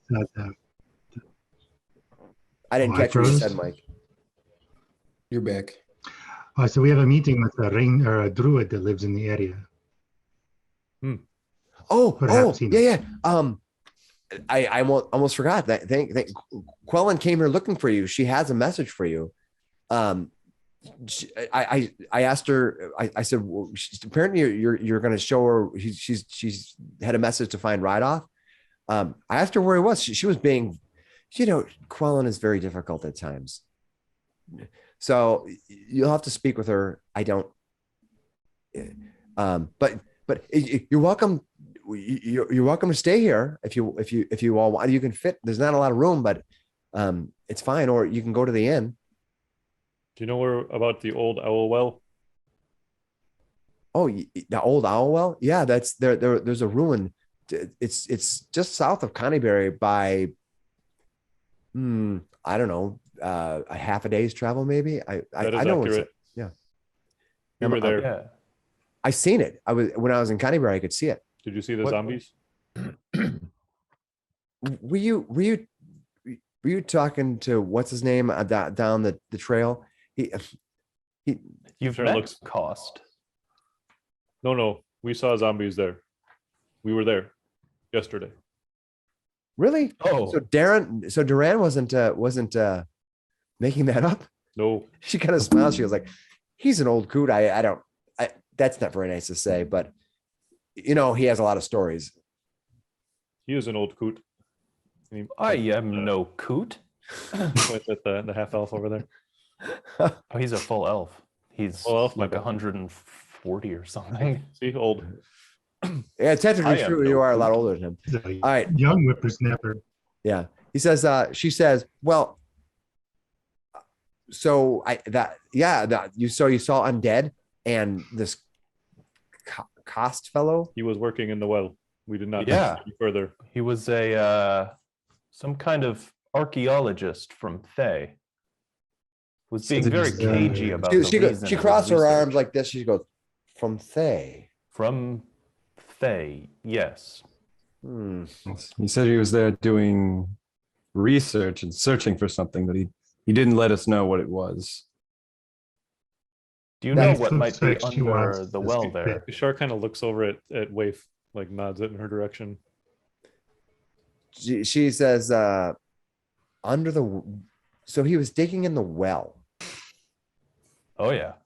Seemed to require a dozen or so zombies to protect his little operation. Must have thought Yes. that whatever was under there was quite valuable. I have no idea what he would be doing there. He's been there for a while, though. If you ask Duran, Duran's been muttering about this for a month or so. The orc did not like him either. But the orc knows about this red wizard. Are they working? They're not working together, though. No, he did not like him. No, the wizard actually wanted to pay us to kill all the orcs. Just like your town keeper and the red brand. Yeah, I remember they were asking, the town master was asking about destroying the orcs. So One time the Couple orcs questions overran Phandalin. couple of questions with that. Why the hell is he out? Why is he still breathing? He didn't do Oh, anything they wrong.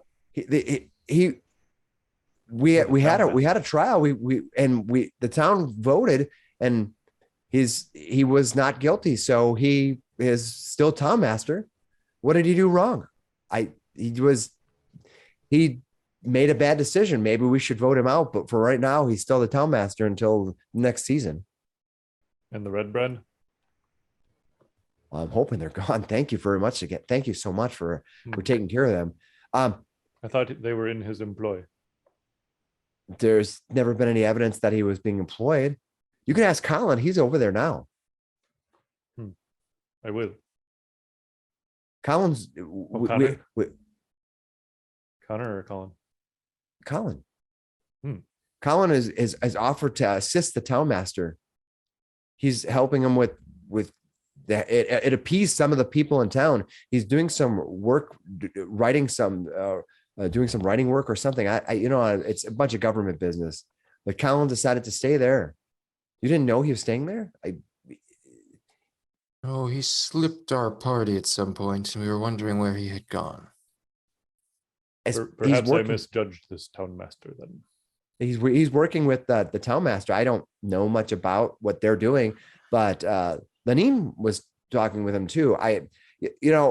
When all this stuff happened with the red brand, there was a lot going on, but thankfully they're gone. We've sent people in to clean out all of the barrels and merchandise from the bowels of the Trosender Manor, and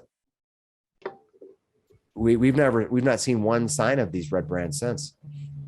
Thank you so much. We appreciate it so much. Yeah, seems like a lot of them. Seems like the rest of them really did take up long distance running. All right. Well, Hope it suits them. she invites you to stay in, or you can do something else if you'd like. I think I'm in the mood for a little drink and song. I think I'm in the mood for the first one, and we'll see about the second one after. I'd rather stay up during the night and sleep during the day. Let's do this. Also, you're buying. He points to you at Flander. For my coin purse is empty. Actually, Flander, you want to try helping me with my performance? We'll use something less sharp this time. I think Like that's your a wit? great idea. Hemo gets out the I think he takes out probably just regular old juggling pins, and says, now these will flip in sort of a similar way, not quite like knives, but it's got a handle and a bit you're not supposed to catch, so at least it won't chop you up if you miss. Okay. Yes, I am familiar with And, these. You can help um, me with my sword play. I can help you with your performance. So you're gonna do this now. It is very late.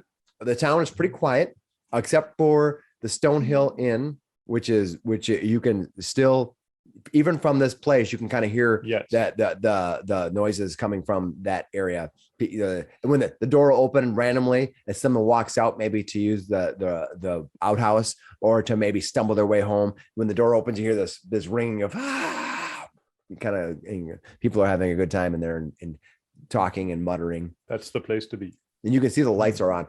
In the rest of Phandalin, now, Eck, when you look at the rest of Phandalin, the rest of the place is mostly dark. There's occasionally a candle in the window or a small lantern or an ever-burning lantern that never goes out and hanging up over a door or something. But for the most part, it's pretty dead. That the Stonehill Inn, which is this inn right here, is pretty boisterous and loud right now. And you are standing just in the town square, just over here. Eck will turn to everyone and be like, I'm always ready for a drink. If anybody wants to go, I'm more than game. Excellent. Come on in. All right. Anybody not going into the inn? Hemo needs some wine and Following All right. around. Yashar was not kidding. Afraid He's to going work to stay up beforehand. and party pretty much as late as he can, and then try to sleep as late during the day as he can. Sure. All right. You walk into the Stonehill Inn, and when you do so, the din of the place erupts in your ears. There's a white noise buzzing all around you, and in the distance, you can see the owner of the Stonehill Inn, a young man named Tolman, which you've met before, is quickly serving drinks. His wife is also behind the bar, handing out drinks to people as they're walking up. You can walk in. It's difficult to find yourself an empty table, but so it takes you have to actually stand around for a minute or two, and then when you see somebody stand up, you lunge on it, pounce on this table. The rest of the place is filled. It isn't long till you see Tobin's wife walk up, and she's like, "Oh, hi, yeah, welcome back, y'all. How can I get y'all some drinks, beers for y'all?" Yes, a mug of your finest. Flander, you're going to be playing for this then? Can he? Absolutely. Oh, the drinks are on the house for us then, all your table, all right? Yes. Oh, Thank you. well then, wine as much as you can give me. She laughs. She goes, if Flander does his best, that would not be a problem. She laughs and she says, take your floor then. And she walks back, and you see her. She leans in and talks to Tobin, and you can see Tobin looks over at your table and smiles like, yes. Yashar's like, And Flander takes to the floor and he says, "Friends, we have returned, and I bring to you a new tale. The tale of Sir Eckankar." oh, Eckankar just like People stop wide-eyed. and people start cheering. They look around. They're kind of like talking to each other, like first of all, then you hear people go like Like, do you know Eckankar? Who's Eckankar? Hemo's Tell me got you're the gonna tell juggling us. pins in his hand, going to tell and me. he's like, He's going to tell am I juggling? Are we doing a Go ahead, Graham. a story? Okay. Puts them behind his And back. so, as soon as it quiets down a little, he starts. Connie Berry was deserted, a ghost town now it was. In this long forgotten place, we came perchance to pause. In the square where people once had danced a farandole, a mealy band of goblins tried to make us pay a toll. We said we will not pay a toll, we venture here for free. The goblins with their weapons drawn appeared to disagree. They got all hot and bothered as they came into the street, but soon a dozen goblin brigands lay dead at our feet. The people start cheering and they're clapping their glasses together as you talk about killing these goblins. Hemo's taking a big swig of wine. That's not really how it went, but And as we went our merry way, we'd hope the goblins learned. Hence they would think twice of trolls as soon we would return. But on the day of our return, a stranger wandered in, a heavy armored knight upon his way to Phandalin. Oh, They start begin looking around, and it, Eck, all these people start looking at you like you're famous. You're literally a subject of the famous Flanders song. They all look at you and they're like, and then one guy with this one miner leans in over at you at your glass because you're drinking, handing glasses and drinking. He looks at your glass and he goes, "Oh, you done with that?" You're looking at your glass. Sure. All right, well, keep going. they give him another beer. The Goblin King himself stepped up and eyed him with a sneer.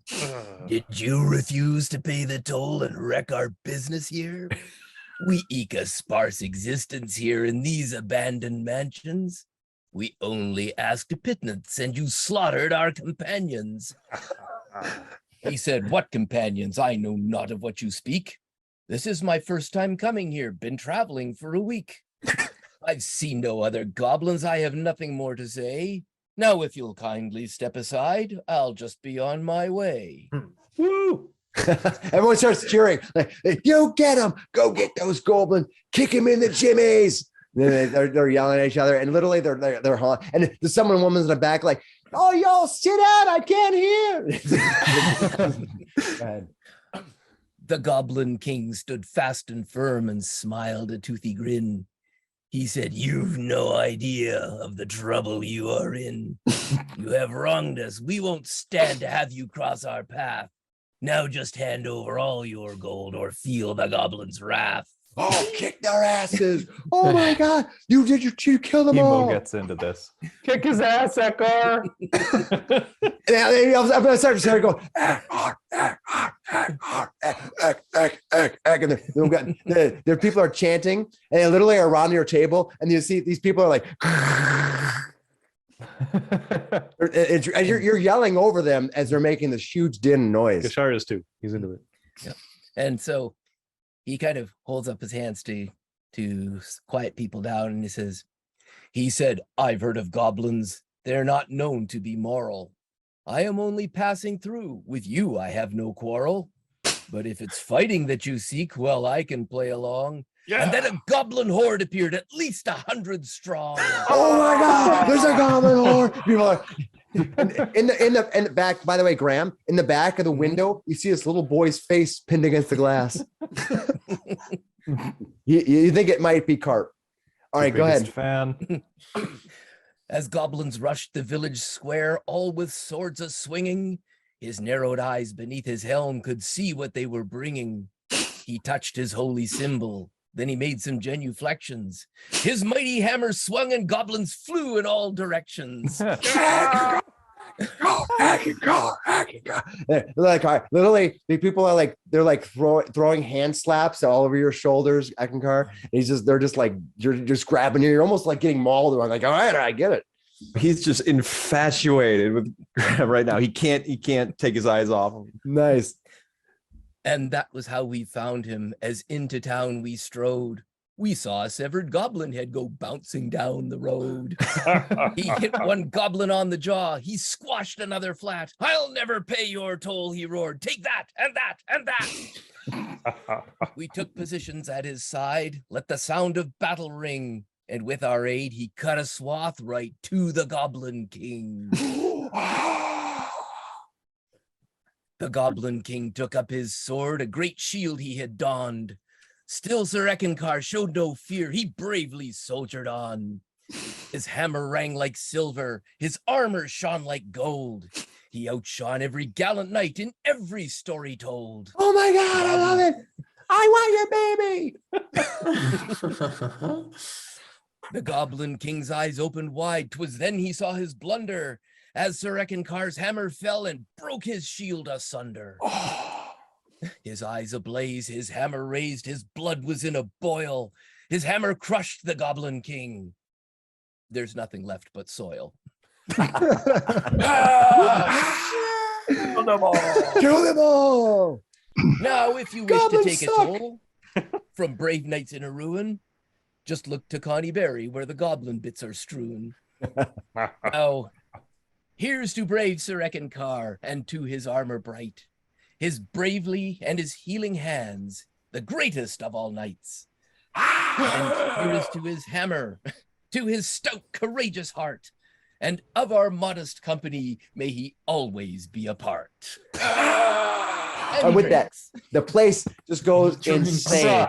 Everyone is yelling and cheering, and you see few people are pushing each other, and a couple people pushing each other. One person gets pushed, the other guy punches them back, and then they laugh. The entire place is in a roar. The women, the men, all cheering, throwing, and they begin literally launching coins at you, Flander. They're just throwing coins at you. Now, Flander, I need you to roll me a perform check. Okay. And you get it with You get an advantage. advantage for that? Absolutely. Yeah, absolutely. Yeah. You better. Okay, performance. 18. 18 with advantage. Nice. Solid. Okay. Oh, sorry, I pressed disadvantage, but yeah, 18 That- no, with advantage. 18, that's okay. Take the better of the two. Yep. That's okay. Yeah. Mhm. All right. But at the end of this, you split the coins that they lay at your feet. They throw you 8 gold and Wow. 13 silver pieces. They literally are in a roar. They're cheering, they're crying out, they just love every moment. All right. Ek is gonna stand up and like make his way over to Flander and just big bear hug and like pick him up and just be like, you give me such undue honor. You're amazing, my friend. Well, And as you walk everyone- through, people are literally grabbing and they're just trying to touch you, like touch the divine, They just want to grab your shoulder. Yes, well, every poet, bard, and songster has always told me never let the truth blemish a great tale of valor and glory. Hemo sitting down at the table is wine drunk at this point and just goes to Flander. I noticed you changed some of the details. Well, Didn't I you, just said- Flander? like I just said, never let the truth blemish a great tale of valor and glory. I remember that. That was a You owe me a song, Bard. All right. You Graham, got it. Flander continues performing, getting his bins of gold that he had in his silver. You are there for well over an hour as Flander tells tales, sings songs. He re-sings some of the songs as he does. People in town literally sing the songs back to him because they remember him from last time. You drink for free for the whole night, and you're offered rooms here for the evening. well done, Bard. Well done. Incredible. What I do? The free wine excuses the stolen valor. For now, No, we did kill all of those goblins, remember? They're very dead. I killed those hobgoblins, 3 of them in one swoop. I helped too, but so did he. I believe I alternate. also You did felt it. you. Hemo and just be like, listen, yeah, we know the true story. You are the one that actually did anything. I was barely even there. Yes, I well, don't just do it. leave the for facts to the historians and songs. record keepers. But you can't deny how good his shield looks. And what is armor? Look at it. Yeah, Looks really good. Eck is Well, also Leaf- deep into his cups, and he's just like, "Oh yes, it's a pretty nice shield." He pulls it out. You do make a fine knight in shining armor. Yes, you did good killing. You see that Tobin's wife swings by and leans over to Eck, and she says, I have a sister if you're looking. Deep red, just be like, "Oh, no, I appreciate the offer. Next time I'm in town, maybe I'll stop by." Is she here tonight? He looks over at you, and looks over at you. I'm pointing looks at Eck. Eck, I'm like, Eck and says, she says, "Aye, that depends. Did you bring your hammer or your sword?" And you said- Very sorry, my just lady. slapped She, Eck I in the she back. leans forward and kind of grabs your shoulder, shaking you, and she says, "I, a man with a blushing face. Nothing sexier." And she kind of grabs your cheek and kind of slaps it playfully. And she says, "One more round for you then." And she walks by and she kind of Sure, walks just slapping him in the away. back way too hard. You should do that. All right. Waif is going to she's gonna like stroll around and she's looking for just stray copper pieces. All right. Give me a Was a lot of money Hand, thrown. 15. give me a sleight of hand roll. Yeah, Love that D30. for 15. Wave. 15. 15. I'm picturing all the coins that went flying all over a few minutes ago. You managed to get 4 silver and a copper that you find like laying around, kind of on the corners of tables, under the tables, or whatever. She just picks up the copper. Yep, you're able to And kind of do it then without nobody noticing you. You know, boom. She just Oh, takes it's the two. copper. It's four silver and 1 copper. That's what I said. She just takes the copper Okay. Yep. and she leaves. All right. You're heading out. All right. Yep. You head out of the building. When you do so, you leave everybody else behind. They're having a great time. You wander out. There's an old man that's leaning outside of the inn as you wander out. He's just sitting there, and you see he's probably had way too many to drink, but he's just sitting on a little bench outside there, and he looks up as you wander by, and he kind of gives you a little smile, and you can see he's got glassy eyes, and he just kind of goes back and he just kind of leans up, and he doesn't say anything to you, but he just acknowledges your existence as you wander out. Where are you going to go? I go to the shrine and I leave my 7 copper pieces that I now have. in the All right. shrine. All right. You leave your 7 copper pieces, and then what would you like to do?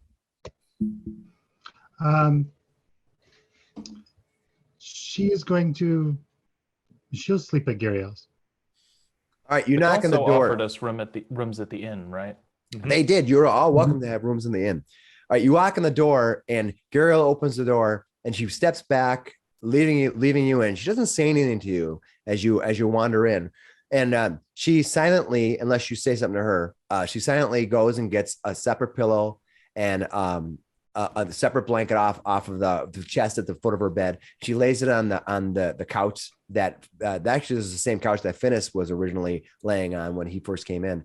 And she sets it down, and then she kind of wraps her thing up, and she walks over and puts one more little log on the fire a little bit there to kind of just keep the room a little warmer. And she kind of folds herself in, and she steps back. I did assume the offer still stood. She smiles and she says, "Of course, you're always welcome here, Wave." I just don't like the atmosphere in bothers me a little bit. She says, you know, Wave, there's more to you than you think you are. I think you're stronger than you like to pretend. And Oh, I don't. know. She says, I think that you and I both agree that here is more of a pleasant place than being at the inn. And she kind of smiles at you, and she walks back toward her room. I'll see you in the morning. She nods. All right. The rest of you spend the rest of your time with having a boisterous evening. It is late by the time you stagger up to your rooms. With Flander giving stories. After Flander, a bunch of would-be bards stand up one by one, and they start giving they do some traditional songs that are well known, call and response songs where people have known these songs forever, and mostly it doesn't matter that they're terrible at singing these songs. Just the bar just Everybody kind of just sings with. I'm sure. yeah, it's just a joyous time. With the atmosphere that Flander had made, the place is just inescapable, and it's vigor and energy. So you spend the rest of the evening, and you might even have vaguely seen the splinters of daylight happening Perfect. as you Richard wander definitely up to your rooms stays to till then. crash. All right, and with that, we will end tonight with on a great note. I will say, as a side note, Flander, you get inspiration for that. Oh, thank you. Nicely So- done. Awesome. So there you go. Add it to your sheet. You get inspiration. Yeah, that was some Inspiration. proper classic barding. Yeah. That was awesome. That was I fantastic. don't think Fantastic. Eckankar has been gassed up like that in his entire life. So I think Hemo's a little irritated about where the credit went, but he's the kind of guy that where that doesn't bother him forever. yeah, but clearly tonight maybe a little. Tonight it it was- did bother him. Maybe that's the wine. Well, he was talking. wine drunk. It was wine drunk. Cool. All right. With that, thanks a lot, everybody. Like and subscribe, as we say every time when we leave. We always forget to say it at the beginning of the night, but I get so excited to play. I don't want to do all this stuff at the beginning. So it's bad enough I have to do it previously. Here previously it happened. I'm like, let's just get onto it. So We got to Right. fight a dragon. All you got to do is click a couple of buttons. Mhm. Yeah. To like and subscribe. thanks. We Big appreciate huge. that. All right. We With can always that, edit it later. all right. With that, everyone have a great night, and we will see you in 2 weeks because we are going to be off next week. So have a great night. Thanks, Al. Bye. Bye. Later. Till next time.